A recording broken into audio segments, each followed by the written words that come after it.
Hello, everyone. I'm happy to have you here. We will wait around 5 minutes, so we more people can join.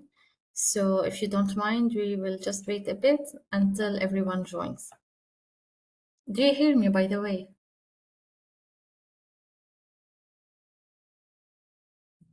Okay, great.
So, I will repeat for the people who are joining now, we are just waiting a little bit until more people are joining, and then we will start our session for today.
So, good evening, everyone. Welcome to session 2 of IEEE PES SYP virtual training series. I would like to present myself. My name is Randal Mdanat.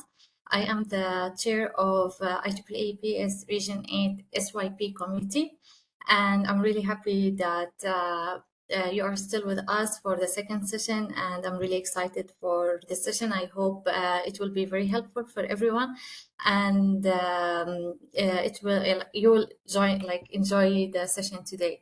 So today we will have today the session will focus on how to build stronger and more active SBC student branch chapter. And our speaker, the first one is Nidhi. Did I pronounce your name correctly? Yes, it's Okay. Nidhi. Sorry. It's Nidhi, and you're right. Oh, okay. So she's the chair of IEEE PES SYP High Performance Student Branch Chapter Program and a co-chair of IEEE PS Day. She will talk about the best practices from the High Performance Student Branch Chapters program, and and she will walk us through the key strategies to be, a high performance student branch chapter. After that, we will have Amanda Fernandes. She is the vice chair of IEEE PS SYP committee, and she will tell us about how to master vTools, event planning, OU analytics, because in the first session we got really so many questions on how to report our events. There are so many chapters that are active, but they don't know how to report on vTools. So for PS, it's like it never happened. So it's very useful to have training how we can use vTools. And the last speaker will be Hadil. Hadil is IEEE PES Region 8 SYP SMD officer. She will talk about how we can establish a PS chapter if you don't have one in your university, because in the first session as well, we got some questions on how to start a PS chapter. So it's a good idea to go through this. Maybe we have interested volunteers here that would like to establish a new chapter. And at the end, we would like to celebrate and to have a talk with the chair of Leuven University. He's here with us. Last year, he got the top high performance student branch chapter. He got from the high performance student branch chapter program. He was their chapter was the best. So we would like to have a talk with him, and if he can present his chapter. And I would mention one thing. If we have in with us some officers from a student branch chapter, I will put in the chat a link. Please fill it. It's not very hard. It's just like to get some screenshots about your vTools officer submission. Report, so we can as well evaluate and assess the most active students and student branch chapters, and we can celebrate we can celebrate them on the on our social media. And maybe if you are interested in opening a website or web page for your chapter as well, we can give you the tips and recommendation.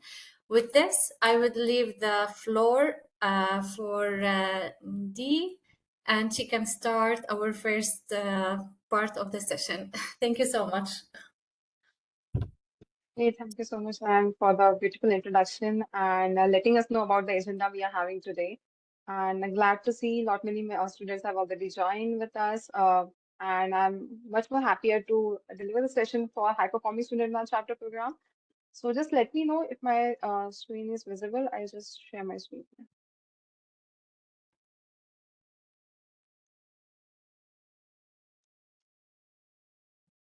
Yes, it is. Okay. Perfect. So I can see a lot many SBC officers might have joined us today. And when we talk about, usually we talked about funding our resources, then students think that it is something very tough to actually get, and lot many people don't apply as well. So when we are having student dance chapters, so why not to have some proper strategy while applying as well? So what we are considering, which factors we are looking forward to, that I'll be talking about today, and what are the best practices that you can do. So that's where, as you know about me, Ryan has already given few of the introduction. I'll be just mentioning few again. My name is Nidhi Shingade, and I'm an IEEE volunteer since last 6 years. And I'm currently working as a HPSBCP chair this year. Uh, Already working as a co-chair for PSA 2025 and 2026. So I can see very known faces from ambassadors or from the team who has been there from RA. So glad to see you as well here. And apart from that, I have been entitled as an IEEE Impact Creator this year, and I'm also an IEEE STEM champion. So before starting my presentation, I just wanted to give you a few insights, like why this HPSBCP is very close to my heart is like, because you know what, I have received this funding thrice when I was a student. So I was very well aware, like how we have to apply, what are the difficulties that we usually face, and I know which type of difficulties you might be facing that I can give you suggestions to. So that's where this particular HPSBCP would be very close to me, and that's where I would be giving you some of the insights ahead. So coming to the introduction, like how HPSBCP start. So IEEE Power and Energy Society provides annual funding. Okay, so I can see some of the person have facing any issues. So then you can check with them. So going back to our slides, so IEEE Power and Energy Society provides an annual funding. So HPSBCP, what is exactly? It is High Performing Student Branch Chapter Program.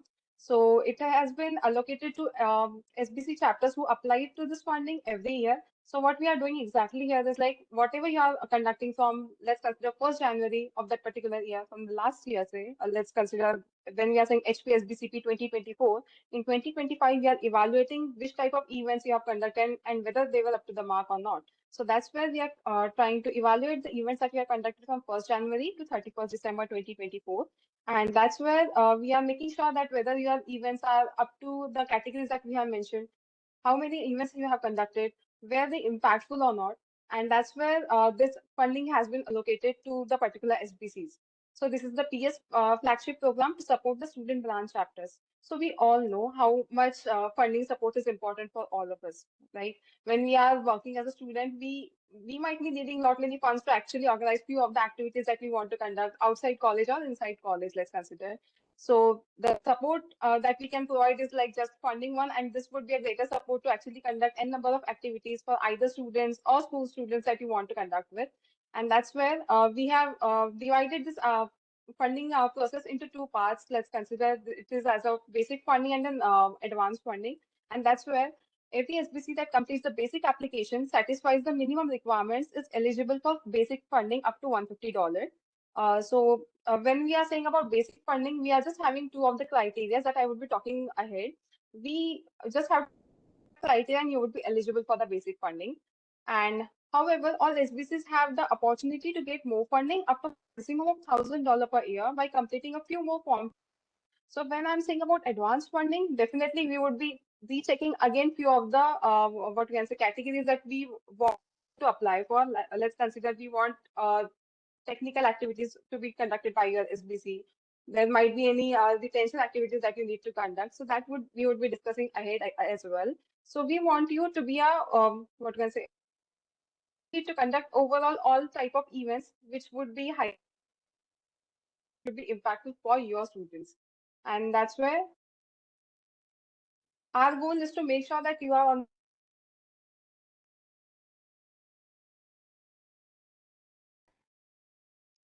Okay, now we are using you a little bit. Okay.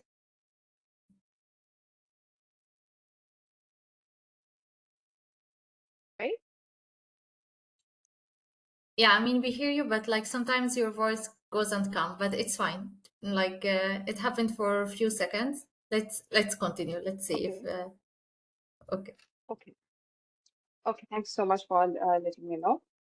So when I'm talking about HPSBCP, so what is our vision? When we are applying for any of the funding, I feel their vision and mission does matter.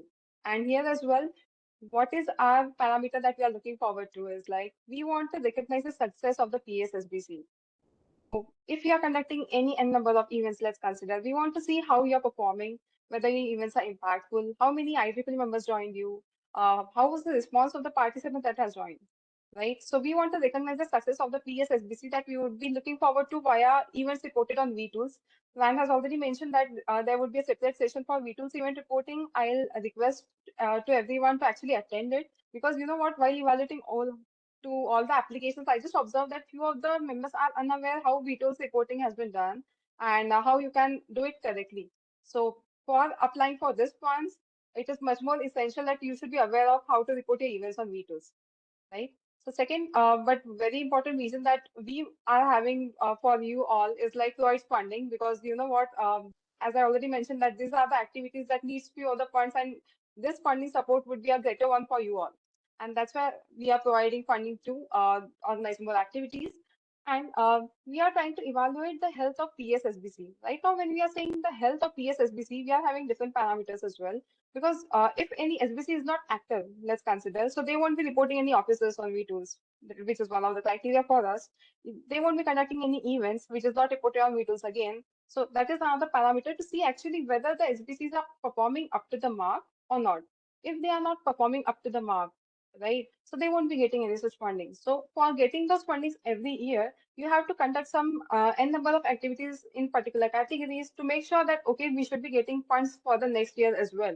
This would be actually working as a bonus for you all, because if you are let's consider if you are applying for any of the events outside of outside PS or outside any of for any of the society, there you might be getting some funds, but this would be just a back support for you all for conducting any local activities or any small events that you want to conduct, and that's where HPSBCP would be a greater support to you all.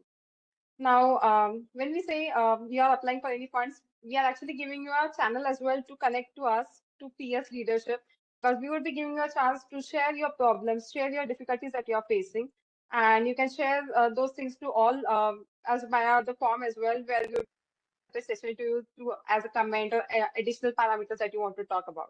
And that's where you can give us all the issues that you are facing right now. And if there are any changes that you would be looking forward to do, like we should be doing, we would be more than happy to accept it as well.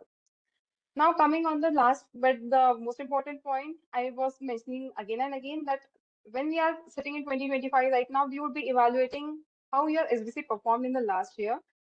Let's consider from 1st January to 31st December. So if any of the event beyond or after that would be submitted to us, it won't be considered. So make sure whenever you are submitting as the events, it is up to the mentioned deadline. Now, when we say about HPSBCP applications by year and region, so we got this year 235 applications, which was the highest so far. We have crossed 200 plus applications this year, and you can see just the graph that we had so far. And most of the time, it has been just growing. And from our rate, I can see for the next year, I'm just hoping that it would be crossing around 80 or 100. And by this session as well, you would be getting a better clarity how you would be applying for this funding resource and how you would be getting most of it. So when we talk about funding eligibility, so as I mentioned that there are two types of funding that we have divided in. It's like basic funding and additional funding. So if you are eligible for basic funding, then only you would be eligible for the additional funding. That's how the process goes on. And the basic funding is just up to $150. And we are having two major criteria, out of which at least one officer should be reported on officer reporting in the last cycle on vTools. Like we would be checking whether one officer is reported in the last cycle or not. If it is not reported, that means the PSSBC is not active, right?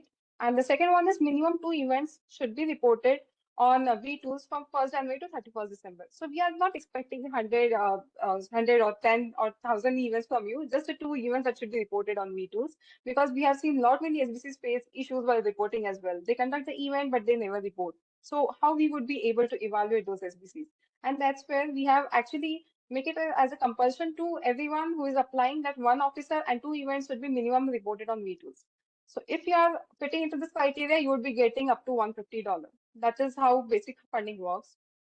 Right now, if you are looking forward to have some more additional funding, then what else you have to do? So for to get up to maximum of $1,000 per year, what you have to do is like you have to retain six of the members. That is, from the last cycle, six members should renew their membership. So the SBC should have retained at least 6 of the total members in the previous membership cycle. So we are more towards whether you have SBCs making membership growth, membership retention. And here we are just checking whether 6 of the members have renewed their membership or not. And the last step to يعني review is ما شاء الله ما شاء الله بصير إيفواتو يعني ضابط وانت.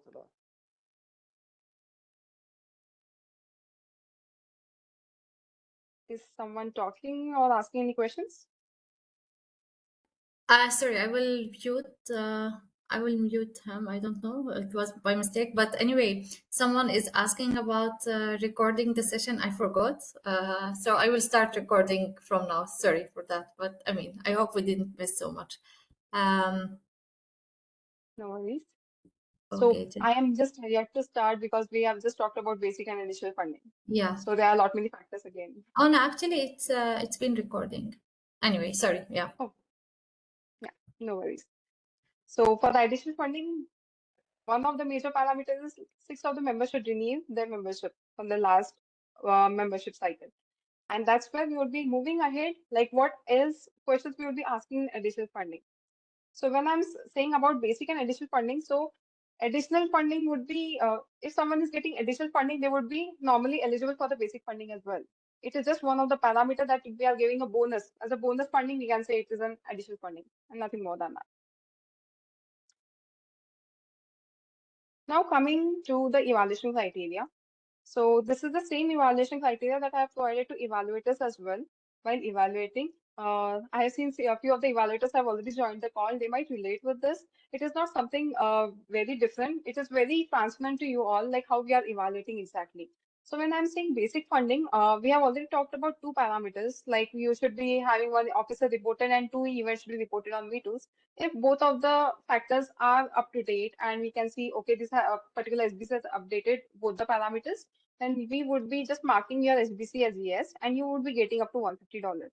However, for the additional funding, we would be seeing one of the parameters as whether 6 members have renewed the membership or not. If you have renewed your membership, then we would be getting into this 100 points, where three categories would be there as membership retention, membership growth, and activities and events.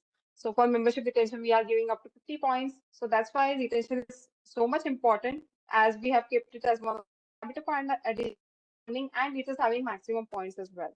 So you can understand how much retention plays a major role here.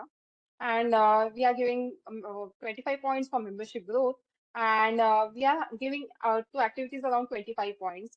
How we are actually calculating three of them, I will be talking in the next slides. And these are 6 of the categories that we usually ask questions to SBCs, like how many activities we have organized, which were the activities, whether they were technical or they were talking about membership growth or professional development. So these are a few of the type of events that you can conduct. So coming to membership retention. So when we say membership retention, it is just based on the percentage of premium members from the previous membership cycle. So when we are saying previous membership cycle, so what exactly it means? Which date are we following? So we are usually using this formula for it, that is membership retention percentage, that is total members renewed by 28th February, and total members in the SBC as of 14th August of previous year. So what we are thinking here is like we would be taking the membership count of your SBC from 14th August of previous year. Right now we are in 2025, so let's consider 14th August of 2024, and total members renewed by 20th February of this year to check, okay, how many members have actually renewed this year, so that we would be getting exact retention count. And we are just calculating here retention points, where maximum 50 points can be achieved, and this retention will play a major role in the whole funding, I can say, because we are just calculating on base of 100 points, and half of the what we can say funding is based on the retention. So I will just request all of the members to actually do some retention activities, because I can see most of the SBC what they do is like they do some random activities but never focus on retention. So here we are actually emphasizing a lot to retain your members, so that we would be getting a good strength and we would be getting good support to your juniors and to your students as well, who would be moving ahead with IEEE. Now coming to membership growth. So it is based on year-over-year growth of SBC as on 1st March of the current year compared to the previous year. So you can just, what we can say, there's a lot many formulas that you would be jumbled up with. So you can just ignore this stuff. as of now, because I will just request you to keep your membership count, what we can say, maintained for the first March, okay, of this year, previous year. Then when we are talking about August of this year, previous year, so that because these are just two important months for all of us to actually see whether your SBC is performing well or not. And we would be checking this via vTools, so there is no chance that you would be giving us count. Okay, you would be having let's say 70 members in March, but if it is not updated on vTools, it doesn't matter at all, right? So that's where membership growth percentage has been calculated like this. And all these formulas, all this, what can I say, transparency was there on the website as well. So you can just go on the website that I will be sharing in the ending of the presentation. You can just go there. You can check the scoring rubrics and you will be getting all this data. And that's where for the membership growth, we are allocating 25 points as a maximum that you can achieve. Now coming to activities and events, that is having 25 points again. So when we talk about number of activities organized at SBC, so it can be any, let's consider that can be 20 events, 30 events. So we would be considering how many events we have conducted, and accordingly we will be assigning you 10 points. And when we talk about technical and educational activities, many of them might which type of events.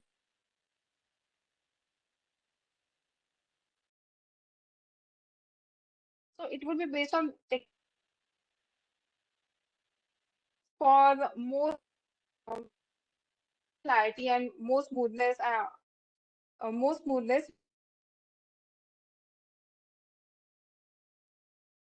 Basic annual calendar for your SBC, which type of events you want to conduct. And accordingly, you can see, okay, for this particular month, we are conducting workshops. So for the next month, we can go ahead and conduct membership drives. So for you would be getting a better reach. You would be getting, you would be eligible for this HPSBCP funding. And that would be one of the, what is the important factor when we say, okay, we are getting eligible for this funding for this year, right?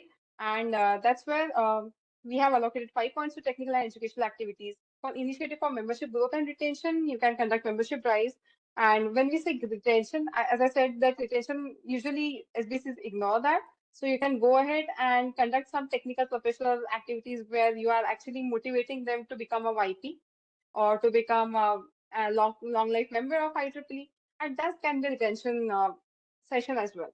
So that's how it should be, and it is allocated as 3 points. So when we say we are having 5 points, 3 points, so we have divided it in the high impact, low impact, medium impact. So evaluators would be assigning you on the basis of that, and they would be referring you the they would be referring the vTools link that you would be providing for this particular category. So just make sure that you are providing correct link for the same category. Let's say for technical, you are giving some different event link. For initiative for membership growth and retention, it should be different one. It should not be repetitive, because if you are giving us the repetitive link, there might be a chance that you'll be getting 0 points because none of the events will be considered.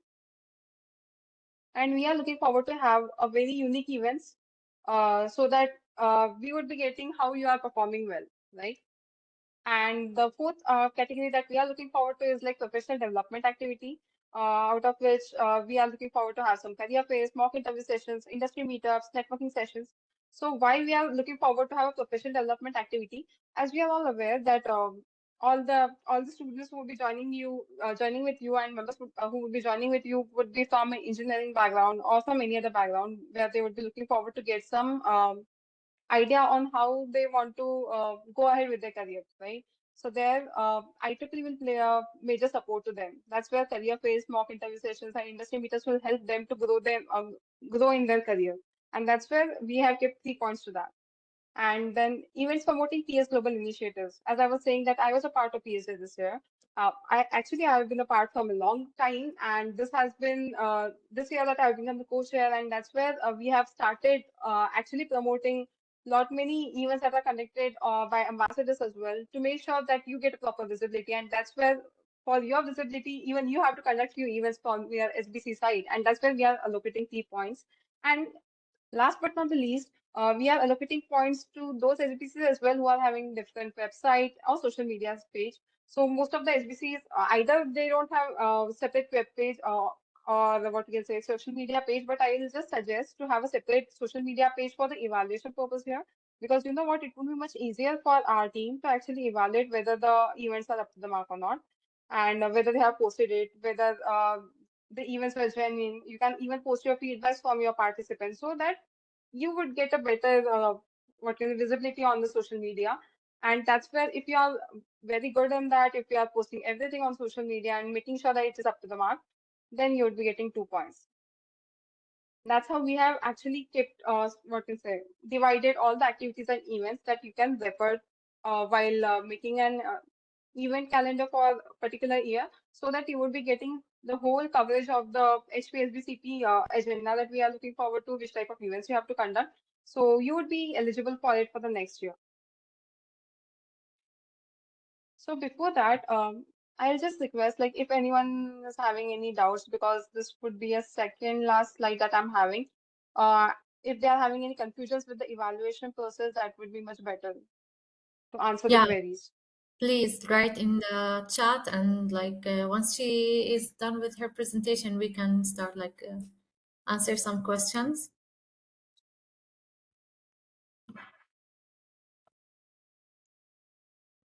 But you can go, and I will check if there are some questions and let you know. Okay, for sure. I think we are good with timings, and I'll just share the common mistakes that every SBC is doing right now, because this year we have faced a lot many applications which were repetitive. And I just wanted to give some clarity over this, because you know what, when you submit repetitive submissions, there might be a chance that we might be considering your first application or your last application, which would be scoring less. So rather than doing such repetitive submissions, I'll request to SBCs to actually, before applying, either create a doc, be on the same page with your team, and then apply. So just make sure whether you are applying for the same category, or like whether your event is fitting to that particular category as well. So rather than having redundant submissions, we can actually short it down, and we can actually give a perfect one submission, which will be having highest marks maybe. Then the second point, the incomplete vTools update. So lot many students apply for this what you can say, funding opportunity, but what they do is, like, they don't update their officers, they don't report events on vTools, and we can't see the retention count. So if either of them is not updated, just make sure before applying it's up to the mark, you are getting eligible for this funding, and that's where we can move ahead. That's where you would be confident that, okay, these are the funding that I have applied for, and I think my SBC will definitely get it. And I feel many of the students might relate with me here, because we all are engineers, right? So every time, if we are sitting for any exam, let's consider, we usually, what are the things that we look forward to? Can anyone just write it in the chat box? Because this will just smoothen out whole process. This is a trick for actually applying for this funding, and you'll be getting maximum out of it. So if you are applying for any exam, let's say if you are going to give an exam, what are the parameters that you look forward to? Which type of things that will come to your mind? This is a complete new exam that you are giving. Can someone just share? Either in the chat box or over the mic. Syllabus? Yes. What else?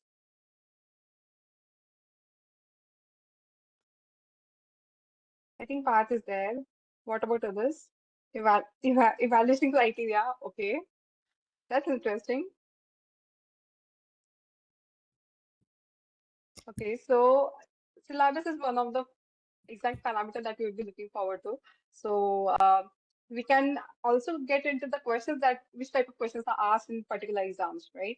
So that's where, when I'm saying that which type of questions we are asking, preparation from our end. Sure, preparation is, again, it plays a major role. But if we are not having any direction, we are preparing, that's completely fine. But if you are preparing in any direction, we might not be getting up to the mark. And that's where, if you are particularly having idea, okay, in this particular exam, this type of questions are asked. And that's where we are already keep it as a public. Like, this type of questions we would be asking for this particular funding. So you can just go ahead and strategize how you can conduct events in this particular categories. That's where HPSBCP is very much transparent, and I have seen a lot more progress in this particular funding in the last 3 years when I was applying. So every time there has been some upgrade, every time there has been something that is very much smoothen out for us. So you can go ahead and just check the links that I will be sharing in the next slide, and you can get a proper idea how you can apply for this. So now coming on the third point that we will be talking about is, like, memberships are not active in the considered time frame. So lot many SBCs are still not clear on which time frame we shall conduct the membership drive or not.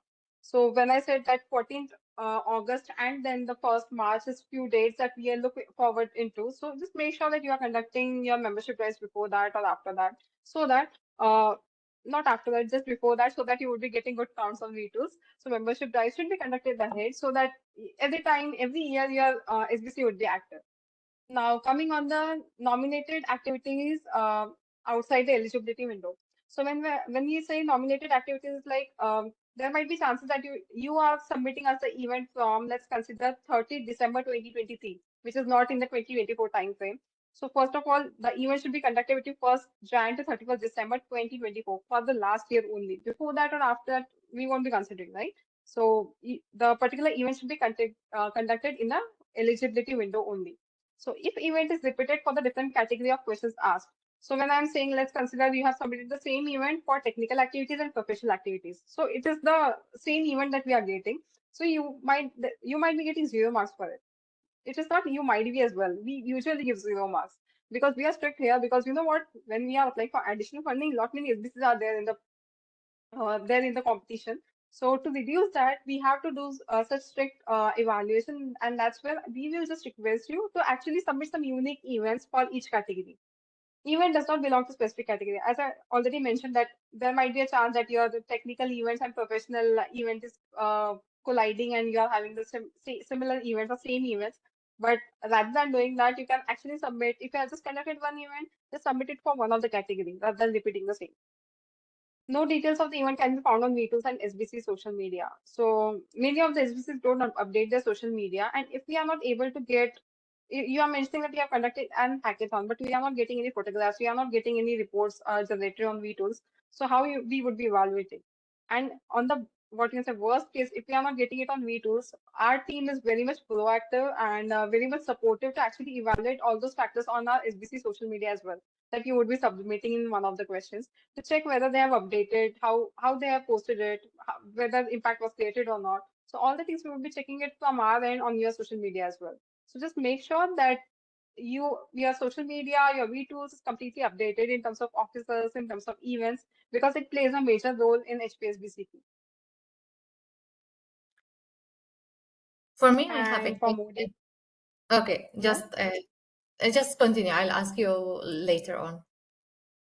Okay, yeah, it's just the last slide. So as I mentioned, I was mentioning again and again, like all this transparency and all this details has already been shared on our website, and you can just go here and check the scoring rubrics, how we evaluate, which type of events you can conduct. If you are having any doubts, any questions, feel free to ask here. I would be more than happy to help. And if after this session as well, if you are feeling okay, we are just conducting this event, but we are not sure how, whether it's up to the mark or not, how we have to conduct it, you need any support, just reach out to me. I would be anytime available, and just let me know if you are facing any such issues. Okay, thank you so much for your really nice presentation. As a person who was a chair for a chapter, I mean, this is really helpful because sometimes we apply for the form and we don't know Mm-hmm. like what is required or not. I would like to Mm-hmm. ask you, I mean, as because I was a previous chair for Mm-hmm. SPC, Mm-hmm. since retention is the most important point, what type of activities or Mm-hmm. examples that we can do for our chapters, like to stay with? I mean, I was trying to handle the chapter as like as good as I can and keep the members involved, or to at least not to lose them. But sometimes like I didn't know what activities we can do to improve this, or like, yeah, not to lose them or to leave they say, okay, we are not gaining anything here, so they just leave. So if you can give us Okay, some so examples. okay, so what I used to strategize is like, if I'm having, let's consider that 10 or 20 members, I'm just counting it as a list one. So I would be just asking which type of events they are looking forward to hear. Let's say technical sessions. Right now, AI is booming in the market. I would be asking, are you looking forward to conducting any AI events? I'll just have some small discussion and I'll get the proper insight. Okay, students are more looking forward into it.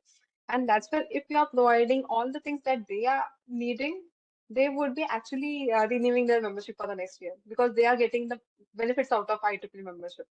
So that is the only basic rule that we should opt for, because you know what, some of the SBC I've seen that they randomly do the event without even considering what students want, what members want from them, right? So it plays Yeah. a major role. And apart from this, I feel that we should give them an exposure of volunteering outside your SBC. Because you know what, when we say networking, when we say that participation plays a major role, so they should know what other SPCs are doing. Because when they are in college, they are in a bubble, and they need to come out of their comfort zone to learn what other people are doing in the market as well. So giving them opportunities outside your SBC, giving them an exposure, okay, what is happening in the market, right? So it plays a major role. If they are participating in conferences, boom, like that's completely amazing, because it is adding to the resume, it is adding to their profile. So that's how people would be actually joining you again and again. And in the long term, I feel most issues come in the last year when students are just graduating from the college. So they say, okay, we are done with IEEE. But what after that? We can share how they can evaluate and how they can elevate in the YPs, how they can actually get the best out of it. So that exposure would be coming under what professional activities that we are talking about, professional development activities that you can conduct for the last year students, how it would be evolving ahead in their journey, and how it would be helpful for their career as well. So that's how it should be conducted, so that more and more members would be joining. Because you know what, rather than going to every class and every lecture, you would be saying, okay, just join IEEE. Rather than doing that, just do some groundwork so that people will come by their own will, and you don't have to do much efforts as well. Yeah, that's really nice. And I would like to mention a comment for the like officers that we have here. The fund usually comes through your section. So if you didn't get the money, please reach us out. Let us know. Like if you are from Region 8, or like send her an email. Like we can always try to track where the money got blocked, because for me, like for 2 years in a row, it was like stayed in Spain section until I reached it out. Like we have this fund, and at the end, like we were able to to get it. So maybe you are not aware that the money has been sent, but we cannot send it directly to your chapter or your bank account. We always send it through the section. So always keep up with your section. After we give you a notification, right? We usually Yeah, PES send so a notification when the funds are sent, so you can follow up with your section. If not, get back to us and we can see like where the things have been blocked. do that. So whenever you are feeling stuck somewhere, you can actually reach out to section, as Alan has already mentioned. But apart from that, if it has been a longer time, just feel free to drop email to me or SYP, PESSYP@IEEE.org, so that we can take your request and move ahead to see whether the funds have been stuck from a longer time. Because you know what, when we release funds, it has been a long process, because it comes from region to global to region, and lot many processes are there. So we just Yeah. want to make sure that at the end, it should be allocated to you at the earliest. We are trying our best to do so. But if it is stuck somewhere, just keep us posted. Just let us know. We would be more than happy to help you all. Yeah. Is there any more questions? Like, please write in the chat, or feel free to unmute yourself and let's see.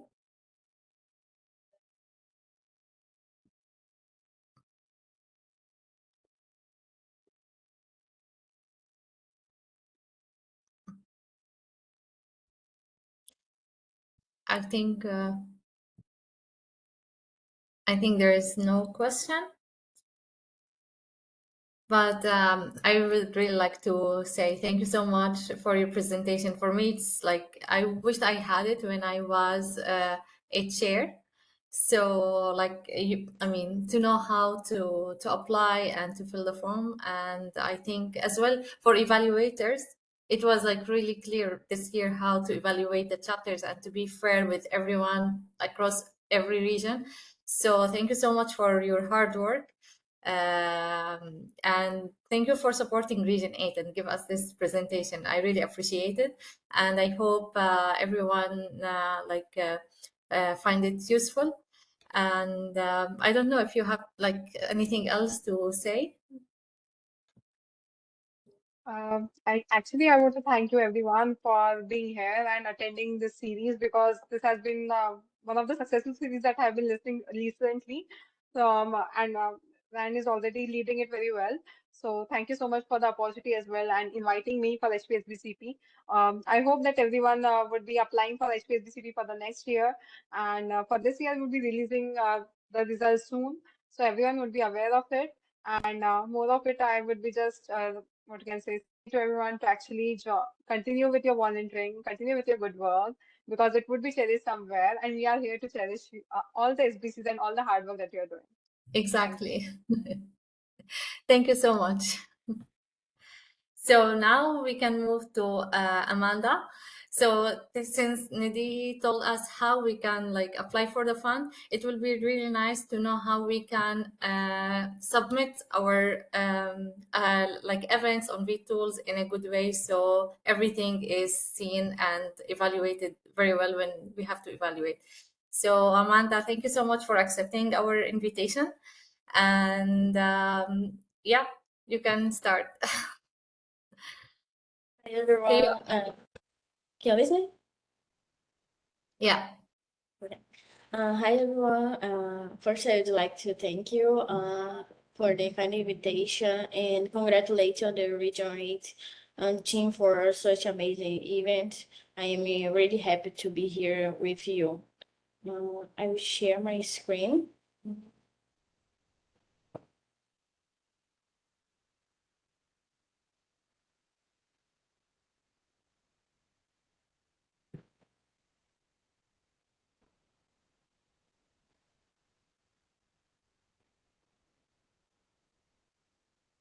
Can you see my screen? Yes. Okay, so I will turn off my camera because today I am with no Wi-Fi connection. And let me know if I have any problem with connection, okay? So today's discussion will focus on event planning and how to use EV tools effectively. After Nidhi presentation, it's becoming clear the importance of having it clear to secure fundings for a chapter.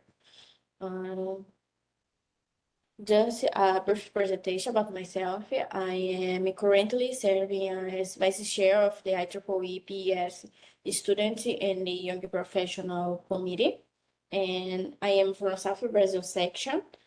I have been IEEE volunteer since 2019, and throughout my IEEE journey, I have had the opportunity to serve in various roles. Furthermore, I am also a professor at Federal University of Amapá in the north of Brazil. And here's my email and LinkedIn. Feel free to connect with me anytime. So let's start with the tools. The IEEE volunteers tool. The tools is a set of tools designed by volunteers to support the IEEE members and volunteers. It is helping streamline events management, officer reporting, communication, and more. This system saves your time as a student learning chapter officer and ensures the compliance with IEEE process. Here's the website, the link for the vTools website. There are several tools available under vTools, like events, officer reporting, or analytics, and notes, and others. Knowing how to use these tools make your job as a volunteer much easier. Now I will talk a little bit about some of them, okay? Let's start with the officer report. One of the first things you need to do, especially in the beginning of the year or after the election for a board in a student union chapter, is to update the officer report in vTools. As Nidhi mentioned, it is a requirement for high performance programs, so it's really important that you update this each year or the time your student chapter needed. So when you open this website, you will see this screen. Then you can click in Manage Your Officers and enter here your student branch chapter name. For student branch PES student branch chapters, it's important to highlight that the end of the name finish with this PE31.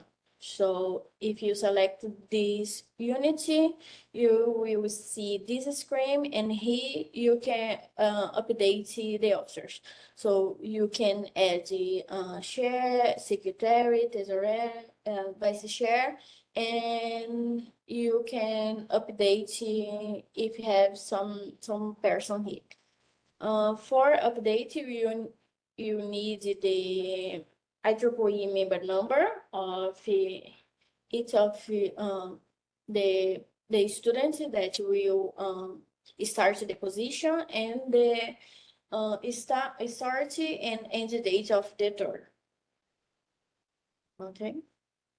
Another important tool is O Analytics. This tool provides powerful data to help you understand your membership, like where they are, how active they are, and how you can reach them better. When you open O Analytics here, you will see this screen. Here I highlight the members and affiliates tab. In this tab there is this dashboard where is available where provides interactive views for members. So you can see the members by gender, you can see by a grade of membership, and you can click here in details where you can see the information about your members. So you can get their membership number, email address, and phone number. Another tab that it's important for you to know is this membership and subscription monthly statistic. I really recommended you to explore this tab because here you can see statistics like retention and year-of-year analysis of the number of membership in your student branch chapter. So please try to explore O Analytics. It's really helpful in your units. Another thing I recommend for you is to check this training material available through MGA website. Here you can check videos, presentation about O Analytics, and has some PPT related to it. And finally, I will talking about the vTools events. When to become to share your activities, vTools events is essential. All your events should be posted here in this website, and not only does this increase visibility, but it's also a requirement for recognition and awards. For example, for High Performance Student Branch Chapter program, it's necessary to have at least 2 activities reported on vTools events. Ideally, it is when you are planning activity, you should add it on vTools events, so that IEEE members can see that activity is scheduled and then attend it. However, if you don't do it before the activity starts, it's not a problem. You can do it after the activity, okay? So now I will do like a step-by-step guide on how we can submit activity here in vTools. I have an activity that I haven't reported yet, so we will be able to do it together. Okay, if you have any question, please let me know. So I will open here the vTools event. And okay, so I will click here and create event. Okay, it's a new event. Yes. Then I need to log in my account.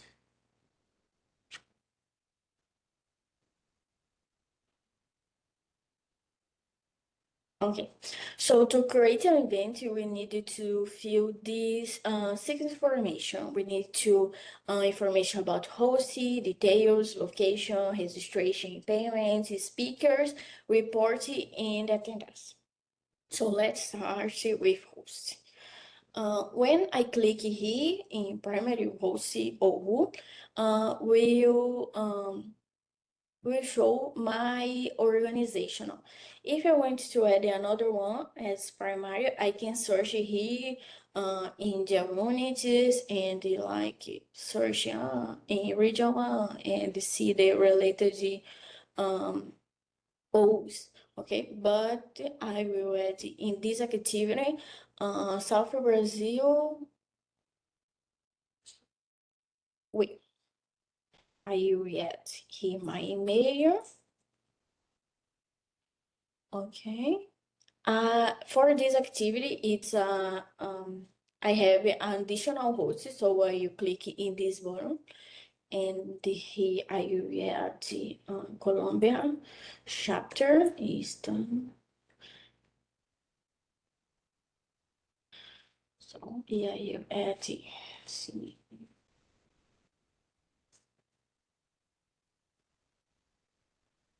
Okay. So for this tab, hosting, this is the information, the mandatory information. So now details. I get here the title. Let me copy it. Title. This event was a technical event, so I add here technical. Is this a women engineer event? Yes, it is. They started this event was held on July 5. It was 4 p.m. Okay, and the time here, July 5, 6. Time zone is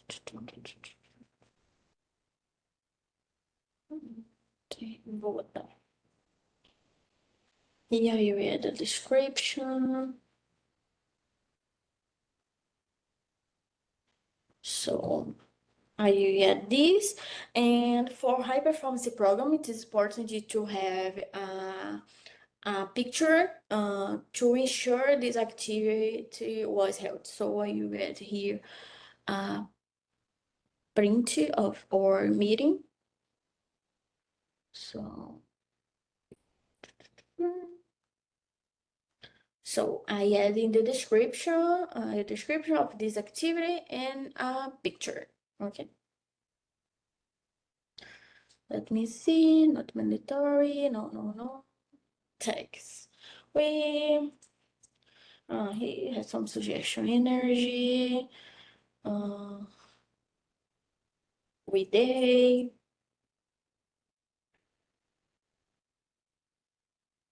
PES. Okay. I think everything's good here. Location. This activity was virtual, so you click here and we need information. I read this activity was held via WebEx.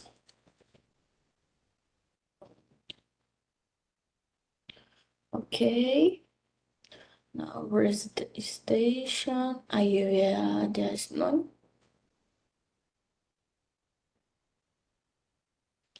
Speakers, it's not mandatory to add the speakers, but if you want to, you can add the speaker and a description of the topic, okay? So you not report this information we can do after when you have the information about this. IEEE in this event we had 12 and we don't have anyone outside the IEEE. So I use save and publish. Let me see.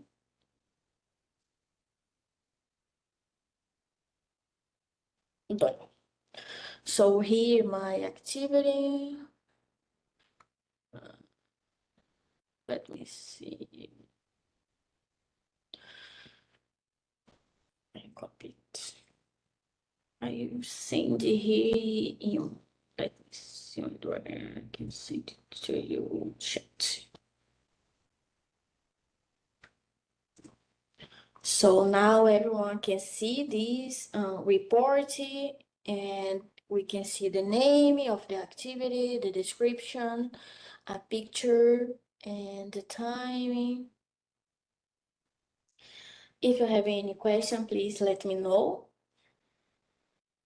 Let me see the chat. Okay, let's continue.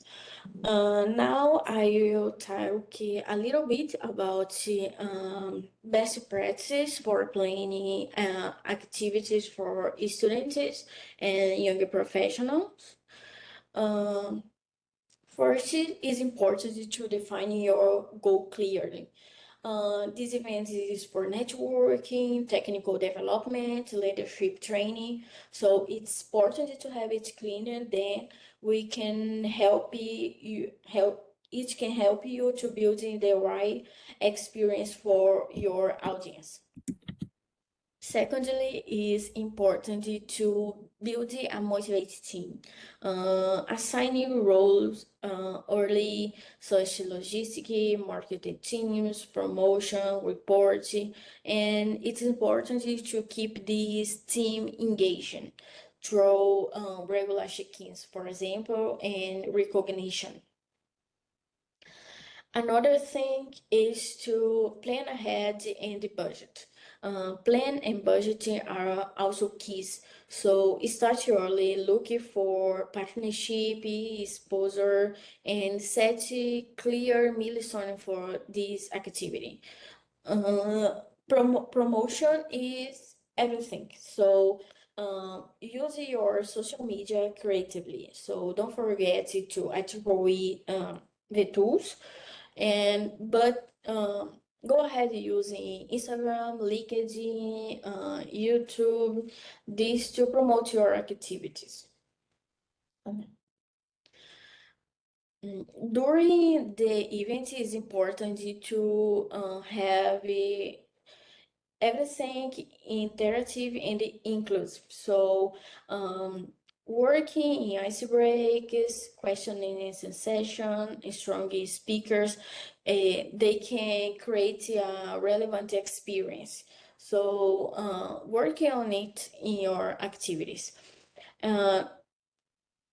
It's important also to have a feedback. So distribute a short feedback form after the event and try to use some metrics for your attendance. So check the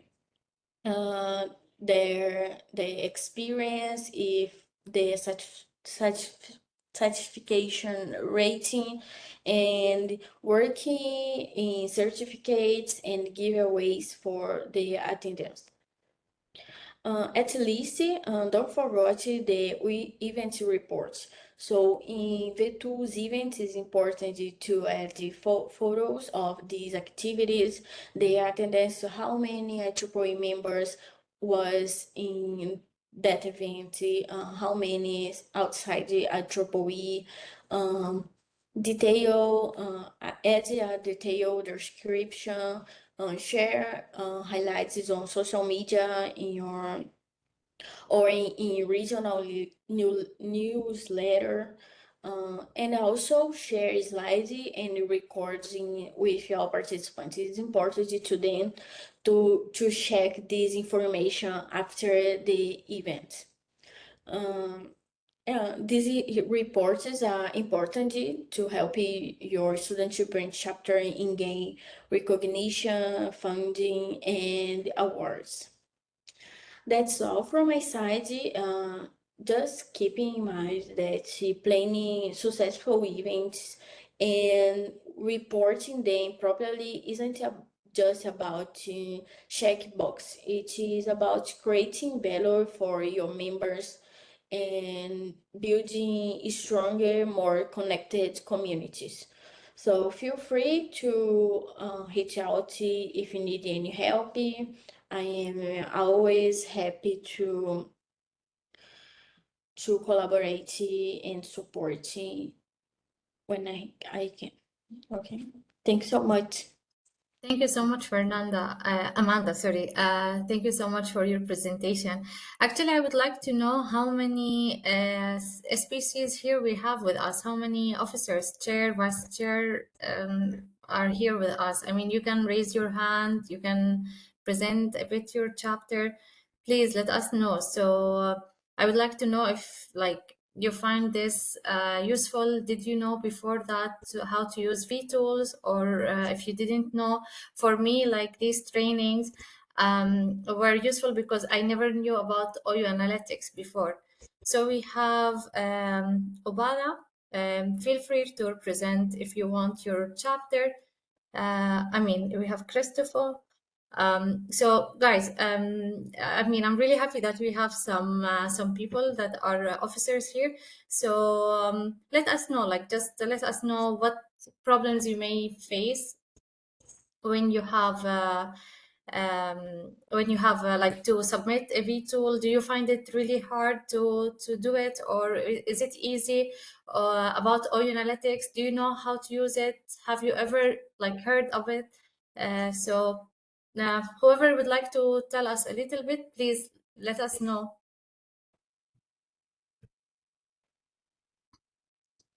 Feel free to talk.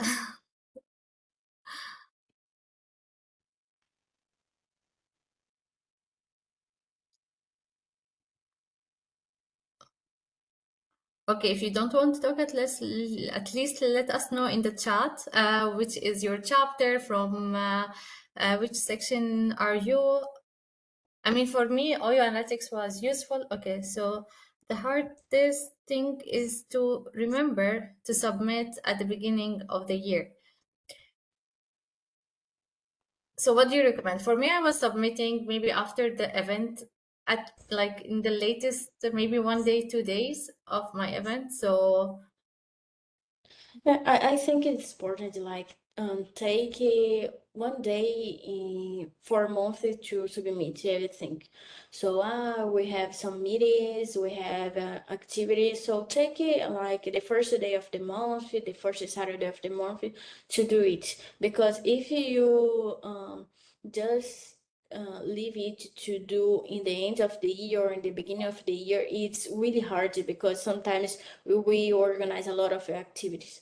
So let's try to do it either doing weekly or monthly as you can. yeah, I mean, you don't need to do it in the beginning of the year. Maybe you don't know what activities you will run throughout the year. So maybe, like for me, I was submitting every time after my event is done, because as well in my university we have our own email to publish our event, and the university itself. So for vTools, I was doing it after I have the event is complete, and I'm still excited about the results of the event. So I go and I submit it, and it doesn't take more than 5 minutes usually. So what other problems you have? Have you ever heard about OU Analytics? Do you know how to use it? All right, let me see. No. So, I mean, for me as well, I didn't know how to use it before, and it's mainly the people who has access are only the chair or all the officers. I'm not sure. All the officers, I think. Okay. So if you are an officer in an SBC, you can see how many students you have, the gender. Can we see if they are since last year or they renewed and so on? Yeah, we can see all the information, email, phone number, membership number. Yeah, their emails as well. Okay, so that's nice. We have Douglas from Nigeria. He is a member of Nigeria section. I was a branch coordinator and Region 8 ambassador and ASYP and interested in volunteering globally for networking. So for volunteering globally, we usually open a call every year in the beginning of the year. So we share it on vTools, I think. Sorry, on eNotice. Right, Fernanda? Like, so you can apply there and Yeah, you share here the WhatsApp link for our channel in WhatsApp. okay. Yeah. In this channel, we share the information. In the beginning of the year, we start an open call for volunteers. So be attentive before it. Yeah. And we have Moin Azar from Jordan section PES chapter. That's nice. Welcome for the session. Do you have any question about anything? I mean,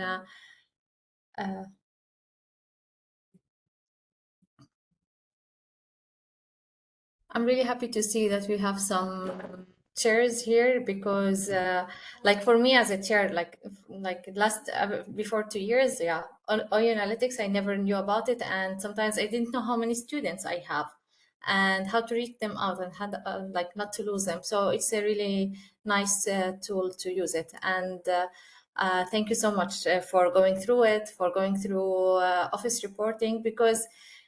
This year I was an evaluator for the high performance chapter, and so many of the applications, like the problem was they don't update their officers. As well, right now I'm trying to reach the chairs or the officers in my region, and the problem is some of them actually the emails are not working. So I get from the Gmail that this email doesn't exist anymore. So the officers are not updated. So the zone representative cannot as well reach them out because the only contact we have is the email in that I mean in OU Analytic, and we cannot reach them. So okay,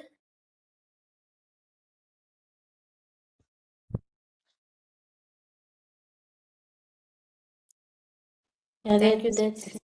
it is really important that all of you has your email updating in IEEE website. Then we can share this opportunity with you. As Handy commented, it's hard because sometimes you send an email and they receive its mail do not exist. So it's important that Exactly. all of you have this update. So Thank please, you. yeah, thank you so much. If anyone has any question, please like write it down or maybe reach us out on, I mean, on our emails or in LinkedIn. We are like all of us very responsive. So don't hesitate if you have any problem in any point. Thank you so much, Fernanda, for your presentation. I think it's really useful, and hopefully we see our chapters more active and um, like they always are updated with everything. So thank you so much for your presentation. I don't know if you have anything else to add for our attendees. And that's all from my side. Thanks so much for the kind invitation. Congratulations for this amazing event. And thank you for everyone who is here. I know that's not, it's kind of difficult sometimes to attend some events. So thank you. Thank you so much for supporting us. Thank you. And now we will move to Hadil. Hadil is one of our actually Region 8 team. She will walk us how we can open a student branch chapter in a university.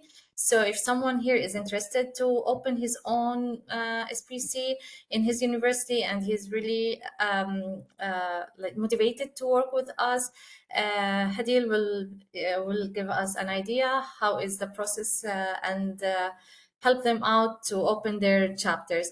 So Hadil, thank you so much for accepting this invitation to be a speaker today. So yes, I will leave the mic for you.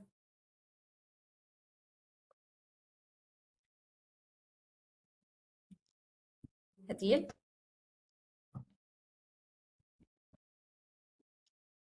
Just a second.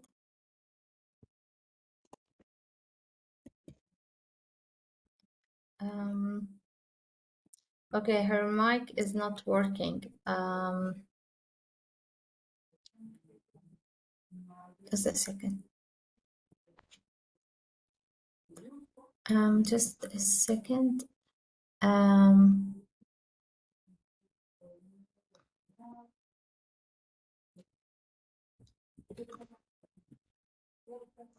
So Hadil says she needs the access, but for Amanda, should I like give her the access or it's Hadil?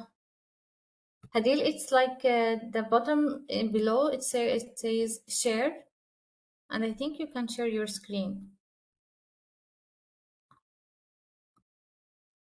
I'm not sure if I need to give access.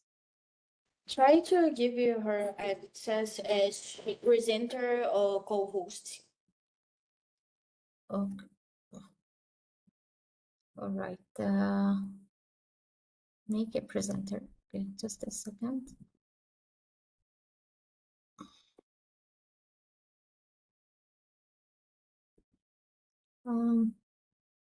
Hadil. Where is her name?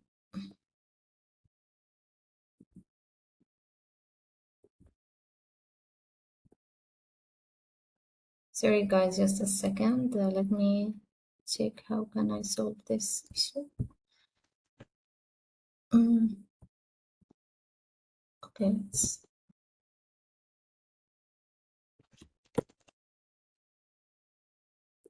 Did she? Okay. Deal. She left. Maybe she will join in a bit.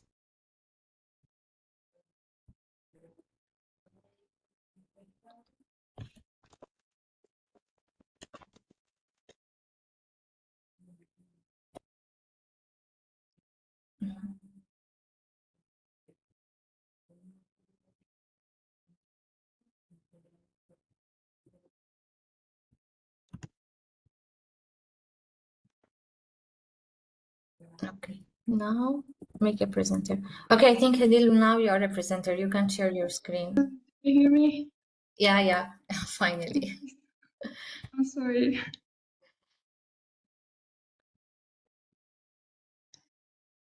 Okay, just 1 minute. So guys, do you see my screen? Yes, we do. Thank you so much. Okay, nice. Hi everyone. I'm sorry for the technical issues. So today, so upon your request, we're holding this session to walk you through how to establish an IEEE Power and Energy Society Student Branch chapter at your university, since many of you here at the last session are already PES members, which means you've shown real interest in PES, but your student branch still doesn't have an official PES chapter.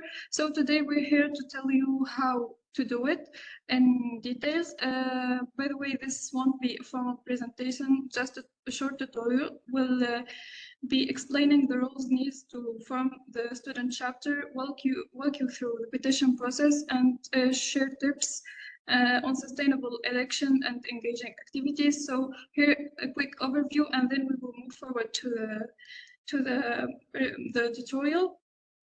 So wait a second, please. Okay. So a quick overview for me. This is Hadil, a computer science graduate and entrepreneurial marketing student.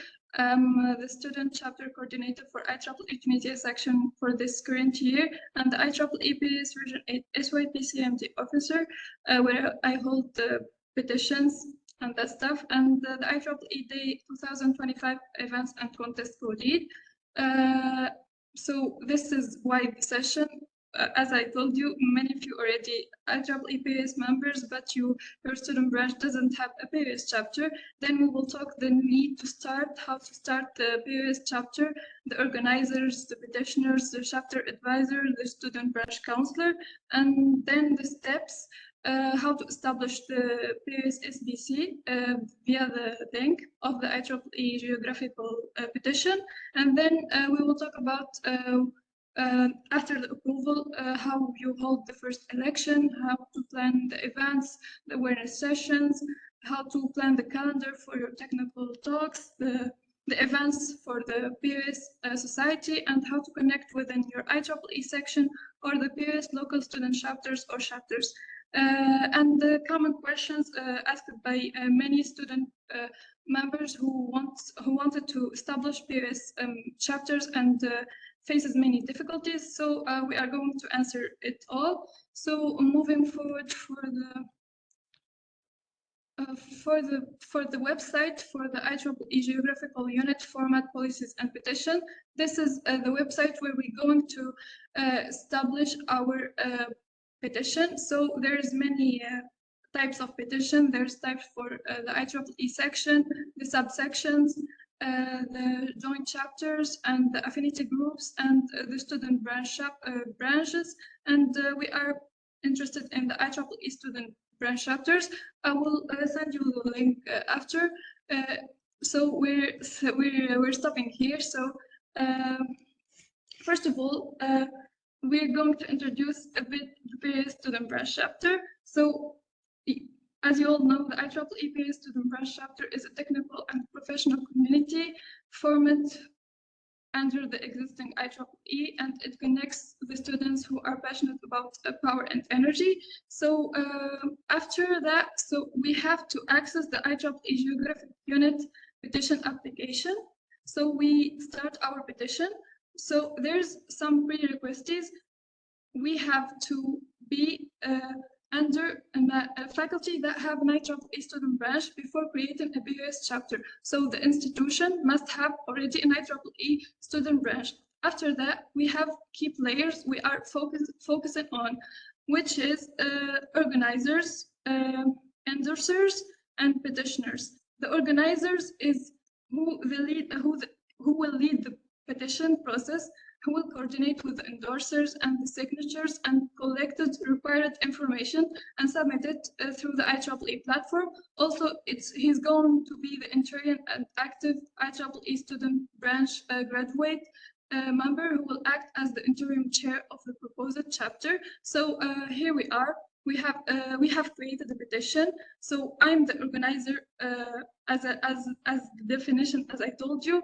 You should put your member number, full name, grade, email, address, city, your country, and zip, the section code, the section name, the region name, and after that, you will have to skip the next to fulfill the information of the endorsers.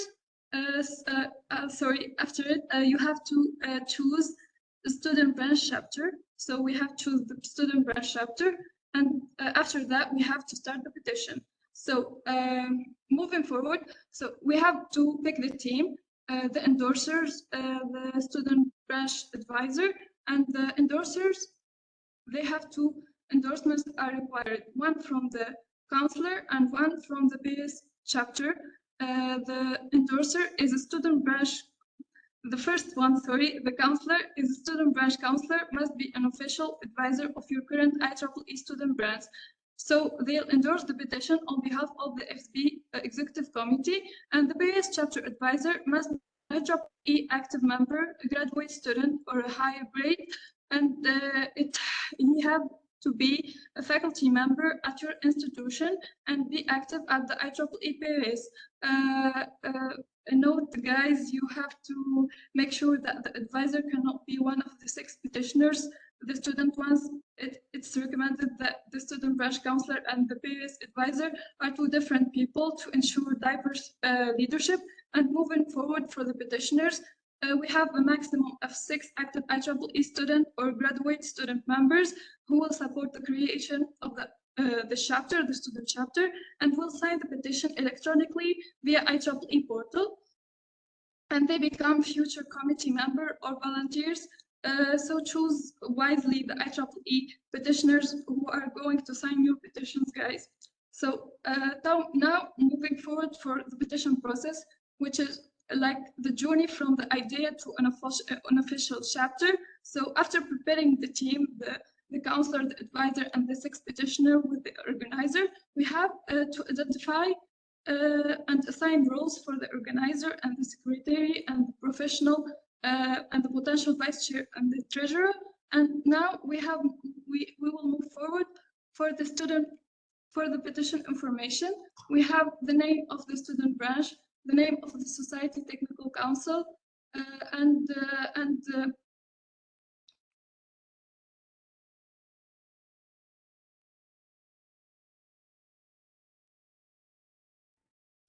Hadil, we lost your voice.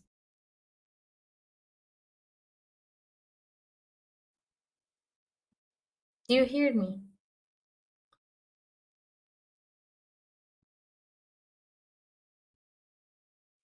guys, do you hear me? Should Sorry. check Yeah, our now, audio. yeah. Yeah, we Okay. can hear you. Okay, after we prepare our team, we submit this petition and move forward. So we have this the organizer information. As we said, the organizer is the interim student branch chapter chair. We fulfill all the information, the member number, full name, grade, and email. After that, we will choose the chapter, which is, let's say, IEEE Power and Energy Society. You will have the name of the institution of your institution, and it should have the IEEE student branch and the school code of your student branch, and then you save, and then you will have six questions you have to answer on them. It requires that you have plans for your SBC, PES SBC for the last 12 months of the semester, the 2 semesters, and you will have to answer them correctly, and you have to mention your goals, your missions, and all the required answers. After you answer all those questions, you save and continue.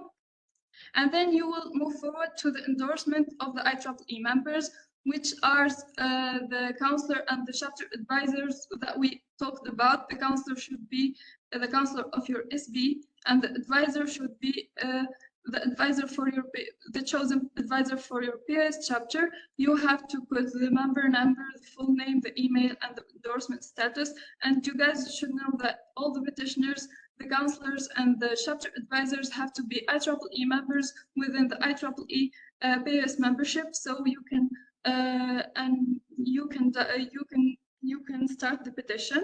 After that, after you fulfill this part, we will have the signatures. So you have to get signatures. So after that, the PES, the IEEE team, the IEEE petition will review your petition, and after that, they will send the petitioners, the 6 petitioners that you submitted,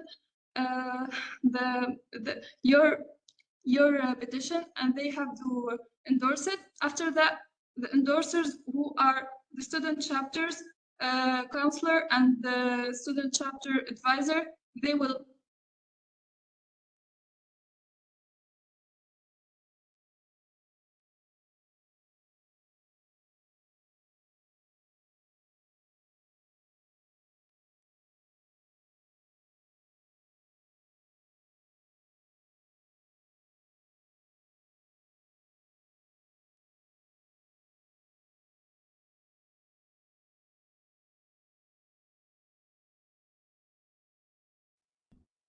I don't know. I can't hear Okay, audio. so yeah, Hadil, we lost your voice for a bit.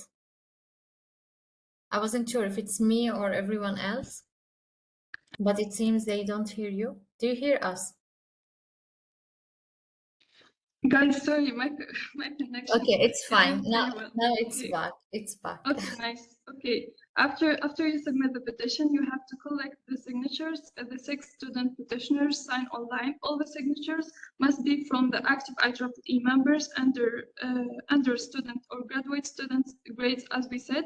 After the approval by the IEEE entities, the petition goes through review by 3 names: the region director of your region, the regional student activities chair, and the IEEE PES president or design representative.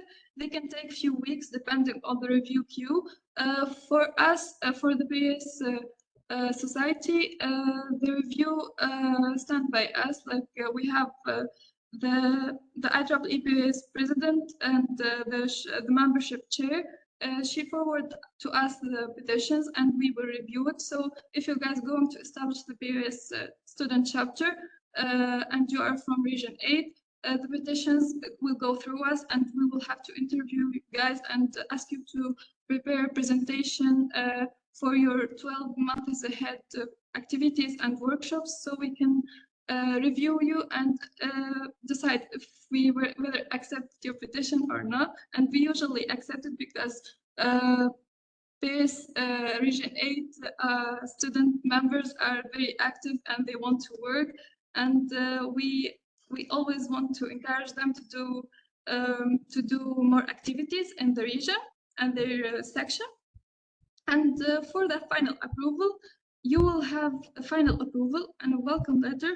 If successful, you will receive a formal letter with unique PES student branch chapter code, and you're now officially recognized and ready to plan your first election.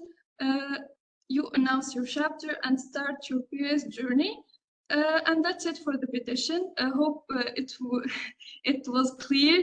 Sorry for the connection. I'm not in the home. I'm at the office and I have a technical problem. So here's for the petition, the tutorial. I have questions that we are going to study together. Just a minute.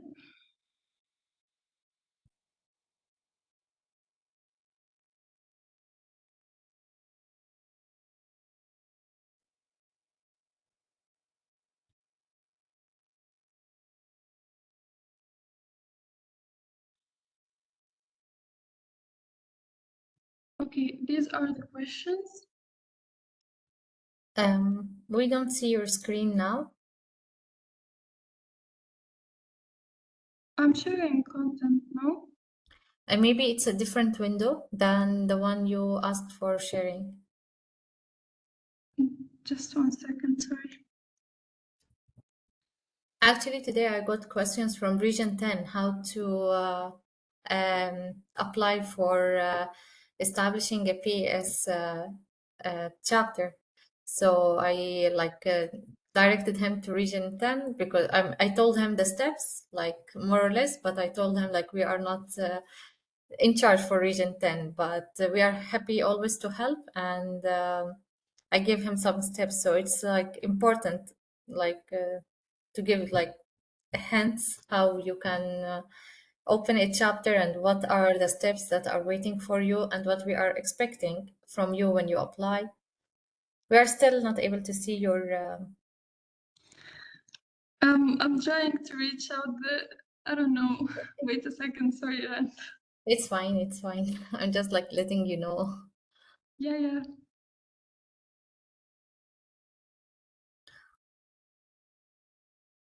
So maybe you can stop sharing and sharing another time. Yes, that's what I'm going to do. Just wait a second.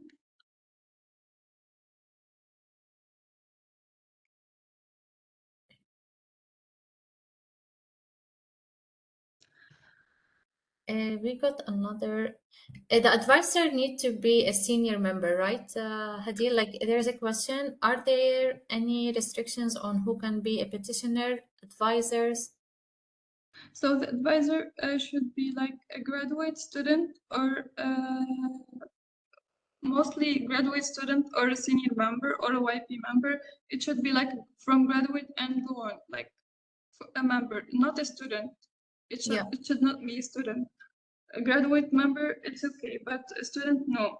The petitioners can be students or graduate students, but for the advisor, it should be like a graduate student and member. And like they have to be like IEEE and PES for sure members. Like Yeah, sure.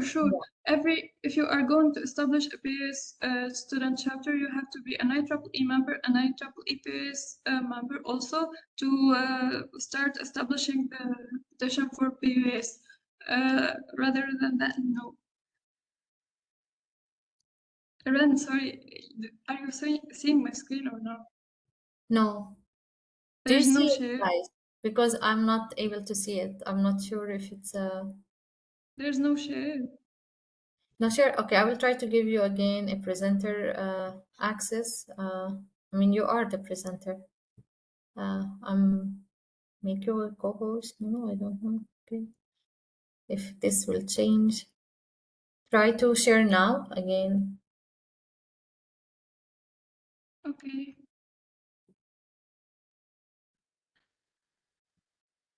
If not, you can just discuss the questions with us and Okay, nice. yeah. Okay, for the questions, I'm going back for my presentation so I can read them.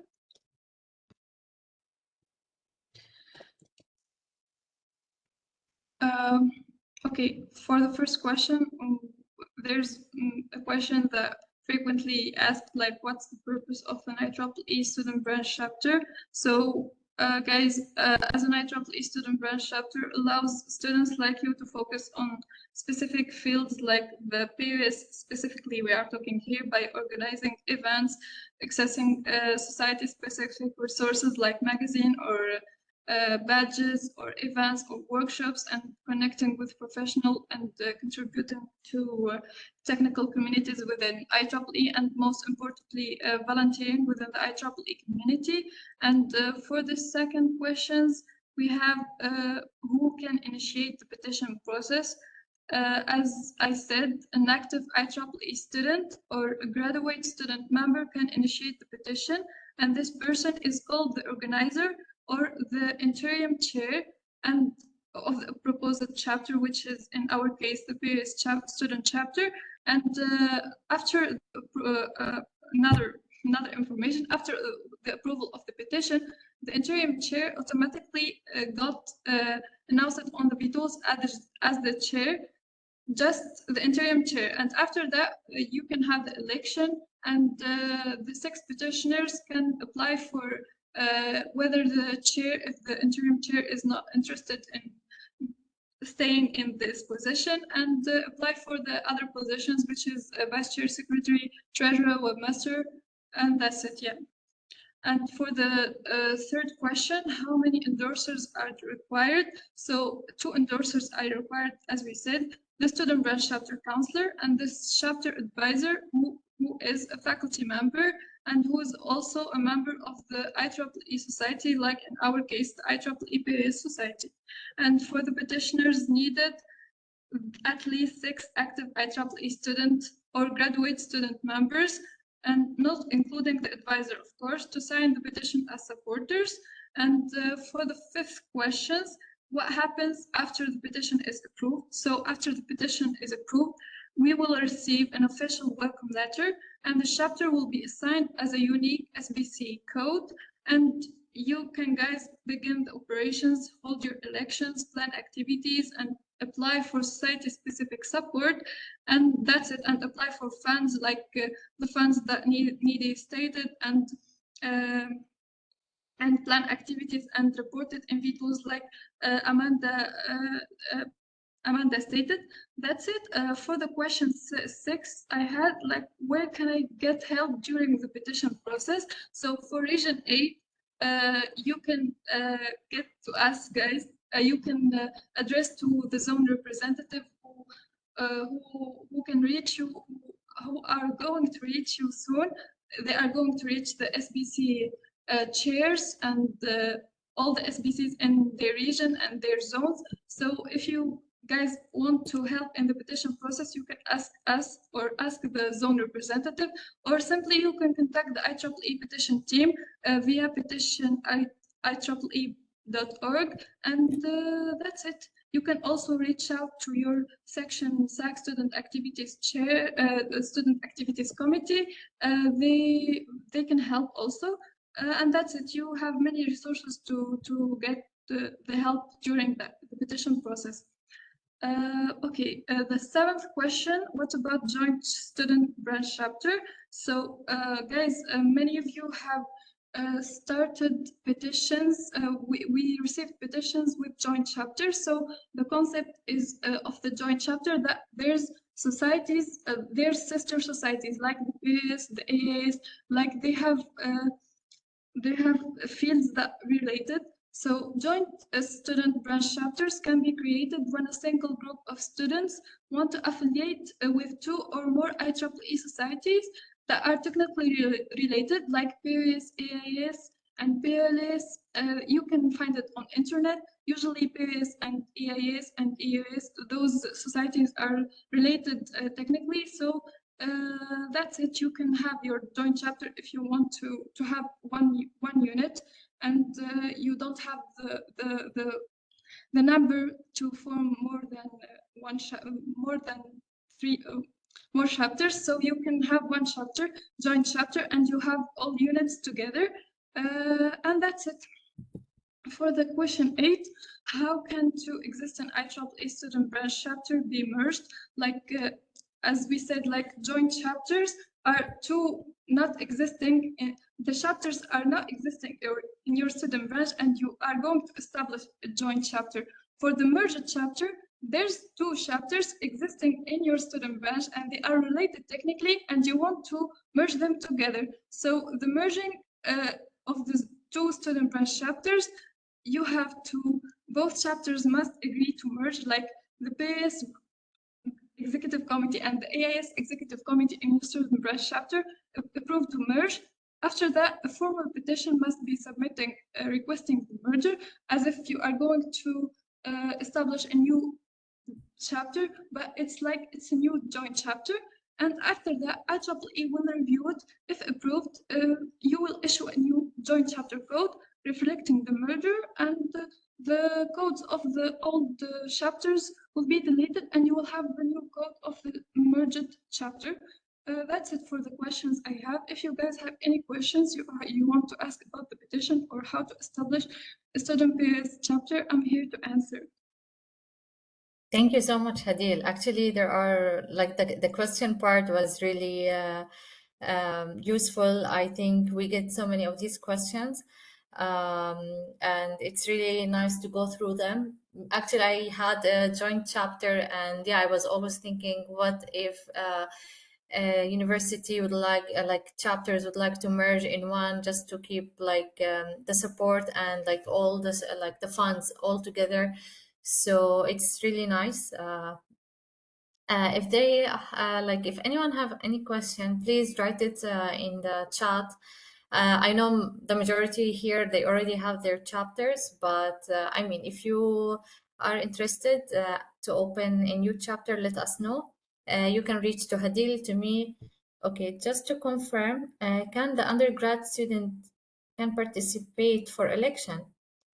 You mean if there is a chapter opened, so you want to participate in the election of the officers? I think if you are a member in PES and IEEE, yes, for sure. Yes. It depends how the university, how the chapter runs the election, but I like you are for sure allowed to apply and to participate in the election to be one of the board member. Yes, no doubt.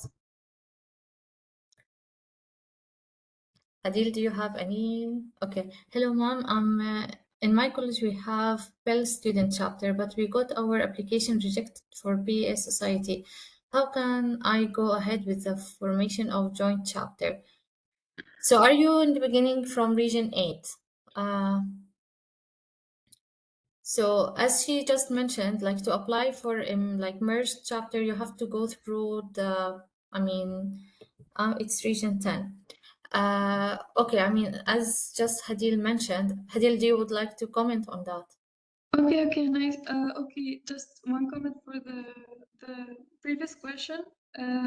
Yeah, the undergrad students can participate for election, and they are in the institution members, so they can participate for the election and get a part in the executive committee for the PES chapter. For the second questions, I want to ask the questioners if the PLS student chapter and the PES chapter are you established to merge the chapters, or you established a joint chapter, or how? I don't know. So I what didn't I thought, understand the question.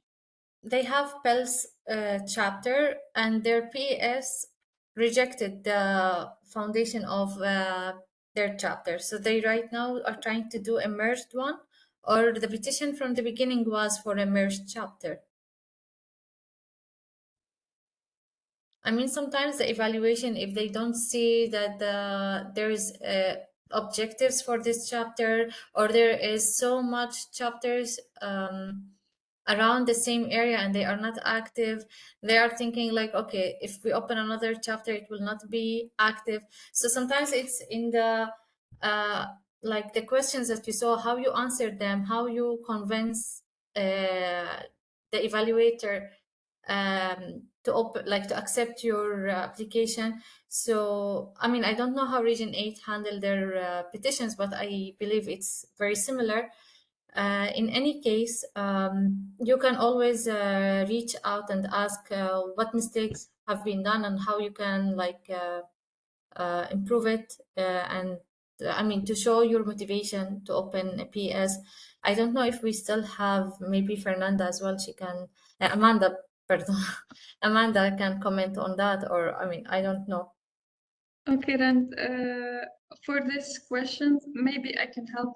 I guess they have the PLS established, but the PLS is not established, and the petition is not approved. So I guess the most important detail that you have to check the information of your team. You have to make sure that your team is eligible to go through the petition, as we mentioned, the petitioners, the endorsers, and the organizer. And then you have to make sure that the addressing common questions, the 6 questions in the petition, are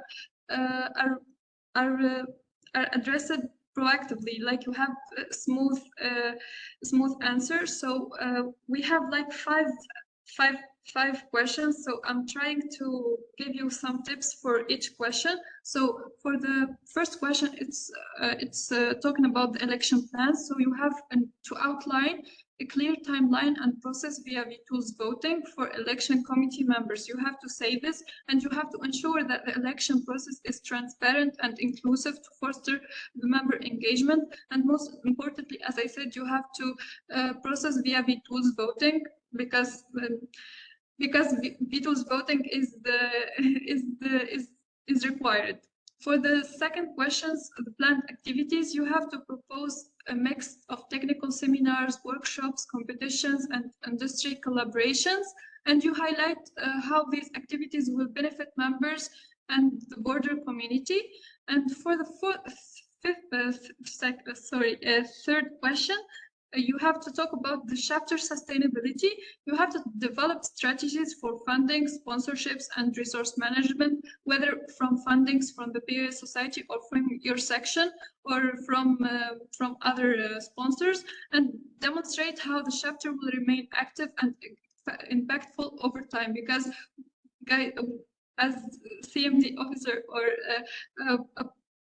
an officer from the Region 8 SYP, we want to tell you guys, like, we focus on this point, like we want to from a chapter to to be a timeless chapter, not to function 2 or 1 year and then stop and being inactive. So you have to focus on this part, the chapter sustainability.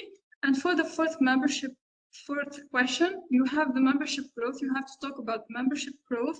So you have to say that you are planning awareness campaigns, collaborations with academic departments and inclusive events to attract members, and you have to create a welcoming environment to retain members and encourage active participation, because it's easy from the beginning to have members, but the difficult part is to retain those members and they stay within your chapter for the years ahead. So you have to focus on this part for this fourth question. For the fifth question, you have the collaboration with the IEEE entities.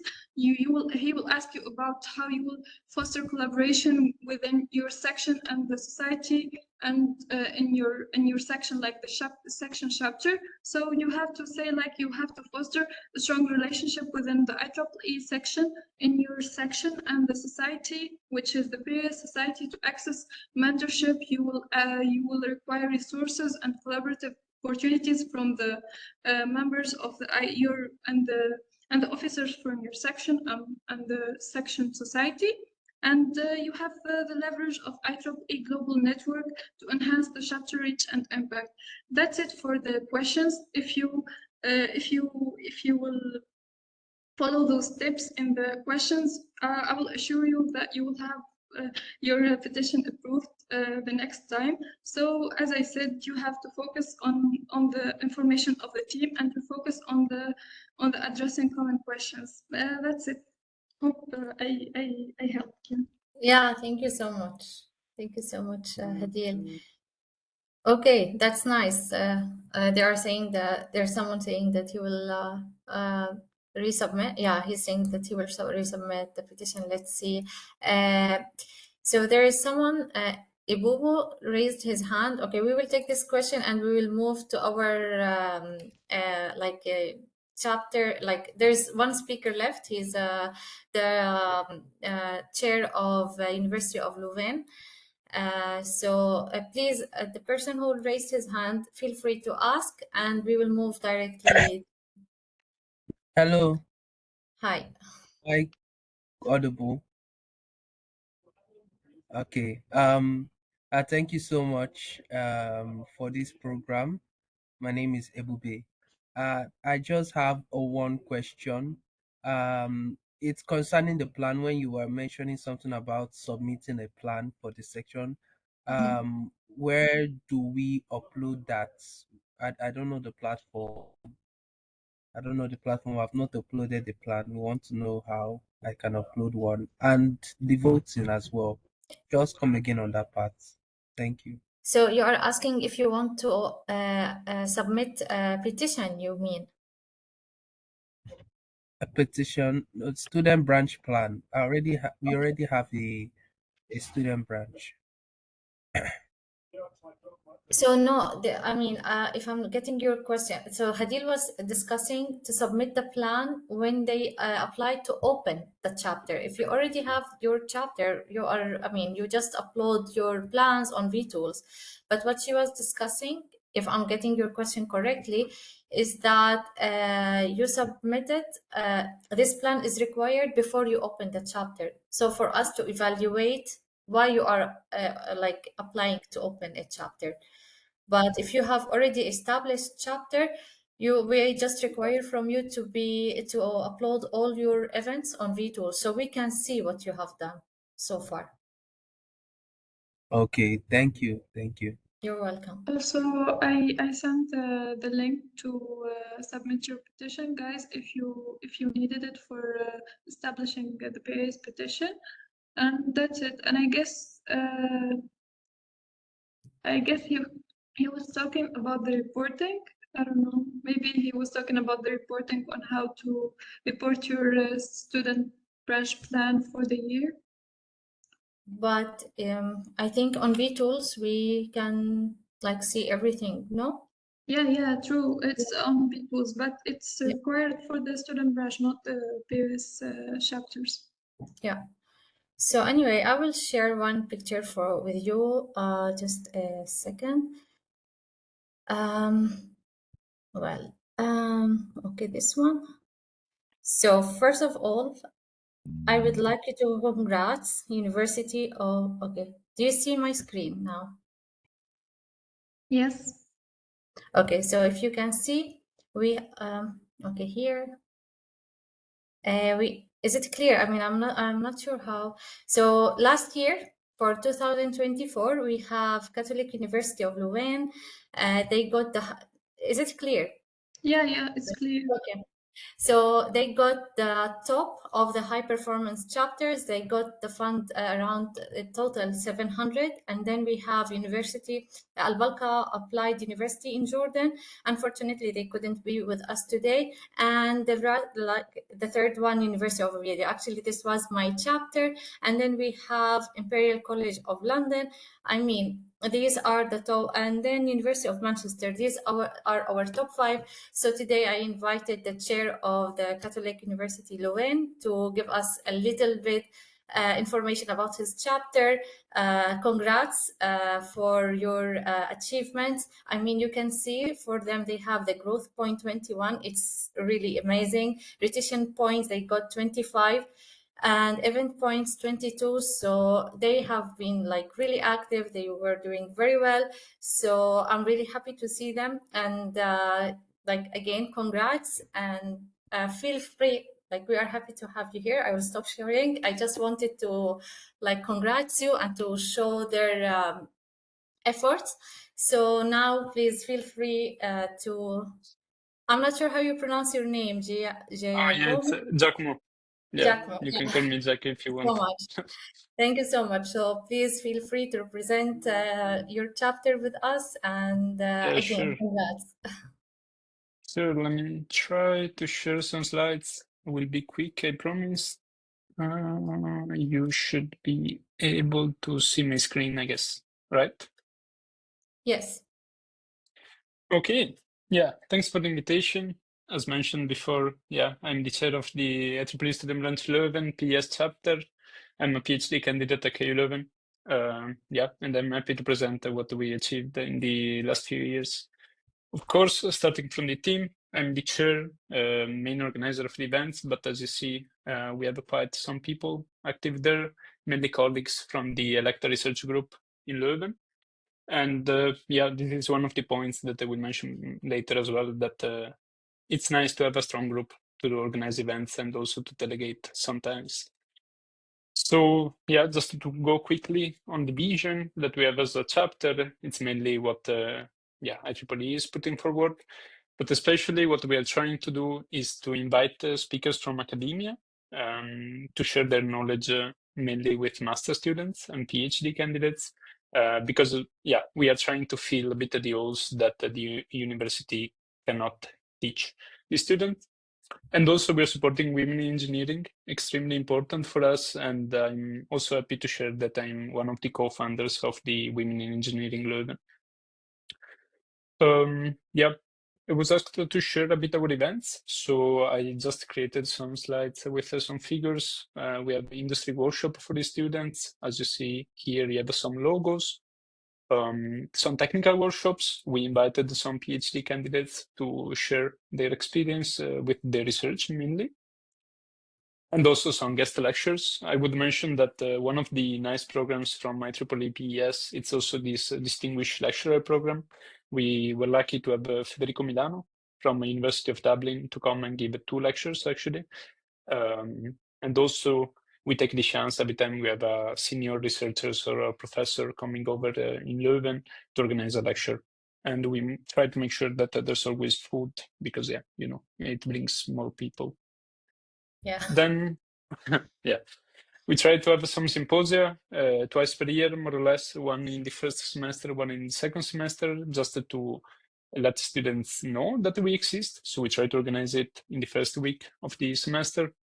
And there, yeah, it's mainly presentations and then a panel discussion. As I was mentioning before, especially the panel discussion is interesting for students because it's some opinions from professionals, but also you give the chance to students to actually talk to these people, and they might get tired. Mhm.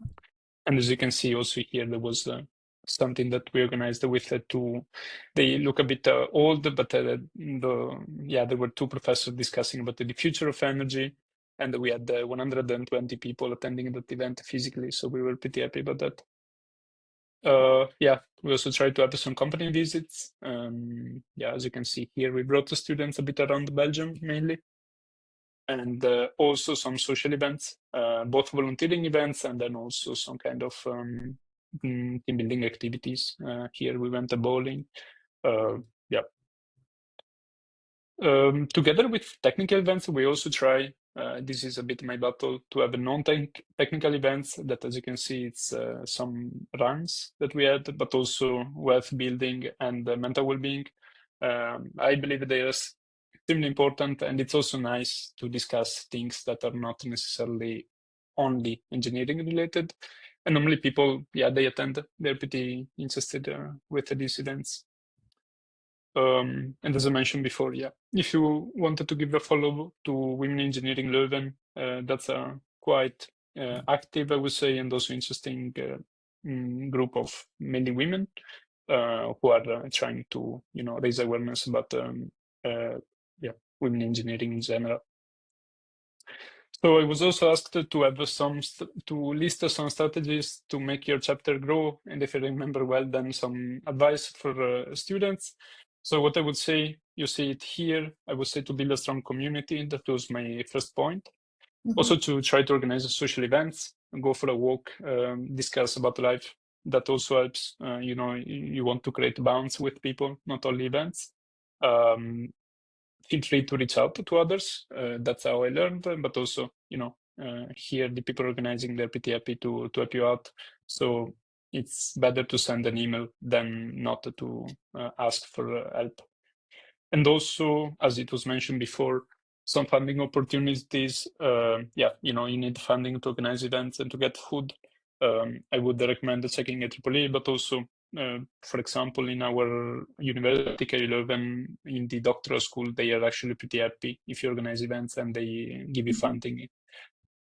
And some lessons I learned and tips that I would share. First of all, in life in general, document your work, because then if there's someone coming after you, then it helps. It helps them to keep up. Try to find the relevance and the impact of your events. Why do they matter? Because people, they get busy, they have limited the time, and it's not always easy to allocate the time for events. So I would definitely stress trying to show to people why they matter. And also, of course, there will be some frustration. There will be some problems happening when you want to organize events and you want to organize them perfectly. But try to keep a positive spirit in this. And if you see that there are problems, they are always opportunity to learn and grow. And especially they make experience for your future life. And this for sure will contribute to your personal and professional development.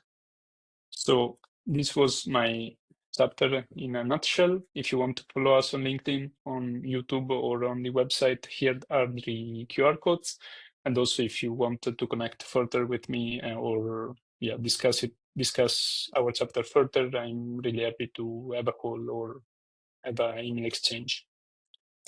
Thank you so much. Actually, Yep. no wonders your chapter is top in Region 8. And I want to mention something, since Region 8, it's diverse. We have Europe, we have Middle East, we have Africa, and usually in Europe, the things are more slow. So to have a top chapter from Europe is amazing. It's incredible, because I was a chair in Spain, and it's really hard to attract people to come to the events, to attend or to be members. So when we saw the results, I was really happy. So congrats for your hard working. And you covered everything that IEEE chapter can cover. So again, congrats, and we hope that this will continue further and further. and we are happy always to support and to let you know about all our funding. And I'm really happy that you accepted. It meant so much for me, like that you will be here, because it's eye-opening. So thank you so much. Yeah, happy to hear it. And I hope, yeah, it's useful for everyone in the call. Yeah, I believe so. So if anyone has any question, I mean, we start to get tight with the time, but if anyone would like to comment anything. Okay, there is one question.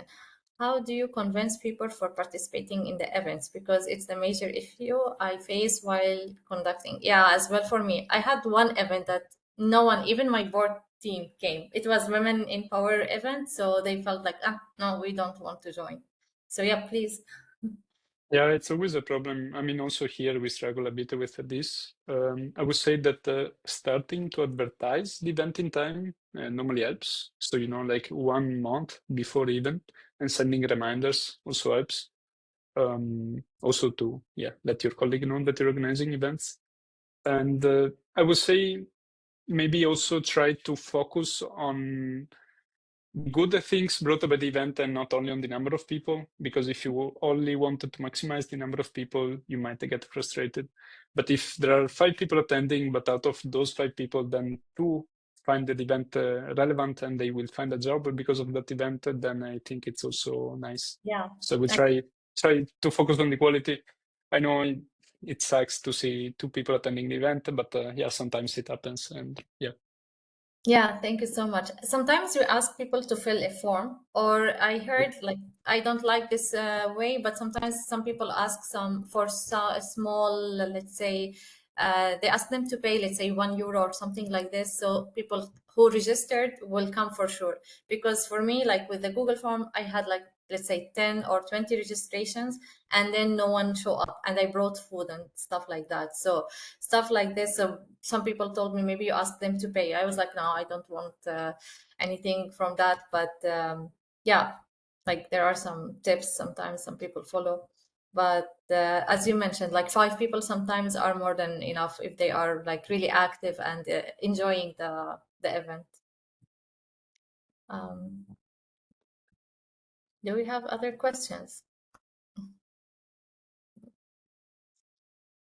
Again, people, I shared a Google. I saw that you applied, and we have another chapter that applied. I will share again a Google form. So if you are a officer of an SPC, please fill the form. We just want to see how you submit like the office reporting, the vTools events, so we can like know that you are active and we can celebrate this. And if you need any help in creating a website or something like that, we can as well direct you to the person in charge and help you in these steps. My hands are up. Sorry, I didn't see it. Douglas, feel free to ask, to talk.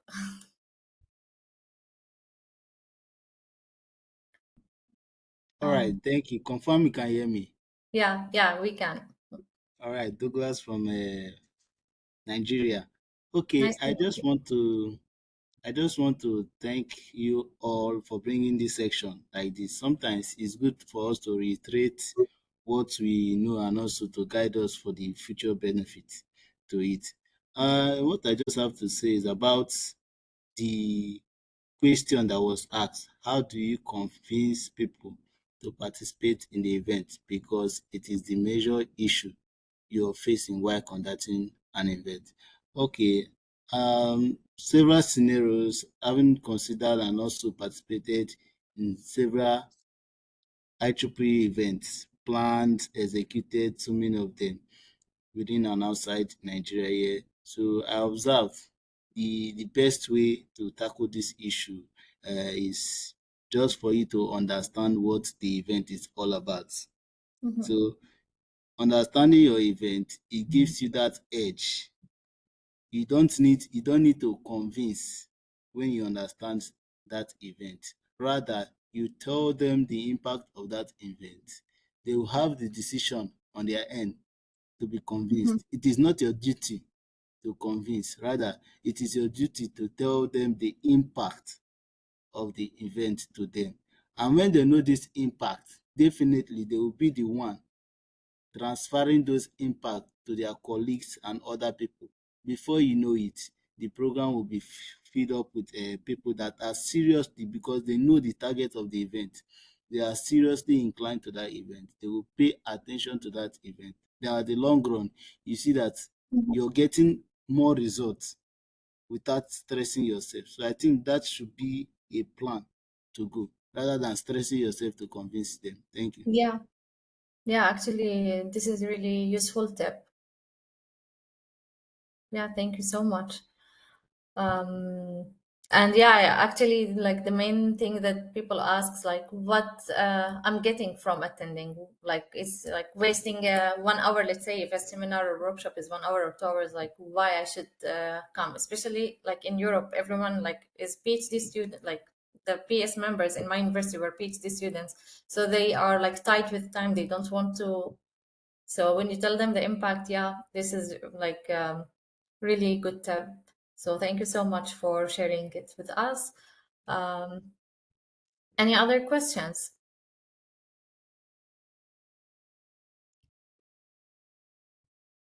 Anyone else would like to present anything else or like to say anything else? Giacomo, I don't know if okay. Yeah, that's perfect. Ebuve? Yeah. Please, Ebuve, please Hello. feel free to, yeah, hi. Okay. Yeah, hi again. Okay, so thank you. I actually just came for some tips. Some tips. Okay, so inviting speakers, energy professionals, professors, or anything of the likes is kind of difficult, especially in person, because I would love that. I think a lot of people would love that, but it can be difficult to get in contact with them. Not even talk of getting people to attend the workshops. Um, Symposiums. I think that's the major reason why we've not had something like that. Um, so I don't know whether anyone here faced something similar. But I would just really like some tips with that. Oh, Okay. and I do have another one, but it's Mhm. a different question. So PES membership in my student branch is mostly, if not all, um, undergraduates. We do have PhD students. Um, they're difficult to come by, but we don't really have PhD members in our student branch or masters. So any if you have any other tips or recommendations on how to fix that, that would be more than helpful. So you're Thank you. asking how to get more members or? Yes, and the professors for the in-person events. So what I usually used to do in my university when we have a visitor professor, I'm always in contact with like trying to reach out other professors, and when I know there's a like visiting professor or a professor that might have like interesting topics or research to talk about, I try to ask him when is his free time to give us some session.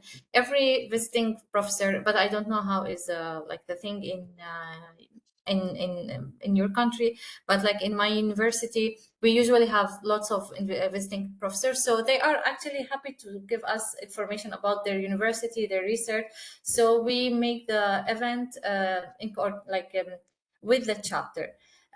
For speakers, if you would like to, you can reach me out. Like PS SYP committee can help you in finding speakers. We can as well be part in your, seminars or any event. So reach us out. We can try to direct you or give you some names that can be helpful to be like distinguished speaker. And right now, Amanda sent you a link as well for how to apply for distinguished lecturer program. So you have my email, right? Like you can write to me, you can write to Amanda. So feel free, like we are here always to help you. We can suggest some names that they can give a speech or a talk. So did I answer all your questions? Yes. Except for the PhD Oh yeah, students, yeah, do yeah. you have any? So the thing is, I'm originally from Jordan. So in Jordan, there were lots of undergrad students, while it's completely the opposite in Spain or like in Europe. So in Jordan and Tunisia, actually everyone is undergrad. Why? Because they see it as a, let's say, opportunity to get to know the industry, to connect with the companies, to, let's say, you do a visit for a company, you do one event, a visit for a company, and then they get interested in this company, or they find like a PES, a way to connect between the industry and them, and while they are in the university. So once they graduate, they can feel more confident. They know the industry, they have some connections. So in Jordan and Tunisia, it's more about connection. So you can try to convince the undergrad. You can do like some career fairs as an event for the undergrad, so they get to know the chapter, they get to know what PES can be helpful for, and stuff like that. So it's always hard to get more members. Actually, for us in Europe, we struggle to attract the undergrad. Everyone is master and PhD just because they have to publish papers. But it's completely the opposite in the Middle East and Tunisia, especially. It's the highest number of members, and the majority of them are undergrad just because they see it a way to connect to the industry. So I hope if you try to advertise this, you can like get more members. Do you like now? I think now I give you the tips I've seen, but let's see. You can try this. Yeah, I know you want to ask a question, so feel free. Yeah, you All right, can. thank you. Yeah. Okay, let me go ahead. I just want to speak on what Ebube, the question Ebube asked. Ebube, I don't really know the country you're in, but me, I'm in Nigeria. So if you need any help in Nigeria, I'm available to assist you with that. Also, tips on finding more membership and also finding more people to attend your programs and join your programs. One of the tips for you to do is to engage with your definitely is a student branch, and also there's an IEEE section in that student in that region, which is Nigeria section. So I think first you need to align yourself, your student branch, with the IEEE Nigeria section, because they have a higher contact list. They can refer to you. The other thing is from your planning, your quarterly or your yearly planning, you should be able to identify or arrange your programs in a way that it is systematic. Let's say, for example, your first program should be a career fair program that will lure people to attend programs. Then when they attend, the next thing you go further is lectures. They are going in step by step. The interest will now be there. You don't need to be stressing yourself any longer. So when you've given them the first step, the second step, and the third step, it becomes easier for them to voluntarily participate, for them to voluntarily join, for them to voluntarily bring up their own insights and ideas towards programs like such. The third one also would be you liaising with your parent institution, your department, your faculty, liaise with them. Their lecturers, their supervisors, their students, both MSc, undergraduate, and PhD. They are under that faculty, they are under that department. So definitely, they will have a section which the head of department or head of faculty will now disclose such information to them that, this is a affinity group or a branch of IEEE coming to this institution, and tell them the benefit of that. It is a plus for the institution. So they will accept it. And once it becomes a plus for the institution, definitely the lecturers in their network, they will try to contact other lecturers from outside that can deliver speech, that can deliver lectures, that can talk to you guys about a programs. And also you can liaise too with other institutions that are closer to you. So first thing you do is attend engineering programs. In Nigeria here, we have Nigeria Society of Engineers. When you attend Nigeria Society of Engineers program, you meet with your fellow engineers and you discuss with them. Prior discussing with them, you now bring in IEEE, your student branch, IEEE, your affinity group. You network together. So you're bringing people from NSC that have different background of engineering, be it mechanical, electrical, instrumentation and control, civil, petroleum. They are all attending those programs. So you have a pool of experience that you can leverage on. So when you attend such program, you leverage on those network and invite them over, telling them the impact of what your program is about. And I'm very, very sure you see a lot of people. Me, I'm a member of Nigeria Society of Engineers. I've benefited, I've met a lot of people. I'm a member of Nigeria Society of Electrical Electronics Engineers. Young Engineers Forum, I'm there also. It's a network place where you can meet people. So once you meet people there, it is easier for you to get your speakers. It is easier for you to get your mentors. It is easier for you to get your sponsors without stressing yourself. And it is easier to promote your student branch programs there. Thank you. I'm available. Anytime you need me, I'm always available. Thank you. Thank you so much, and I'm really happy to see the engagement between people in the same chapter. Oh, sorry, the same section. And thank you so much for the tips. I mean, I think it will be very helpful for him. And let's see, and let us know when you have collaboration. We will be happy to see that as well. Let us know, please. So guys, we are running out of time. I don't want to yeah, please send him your email. And yeah, okay. So yeah, so not to thank you so for all our speakers. Thank you so much.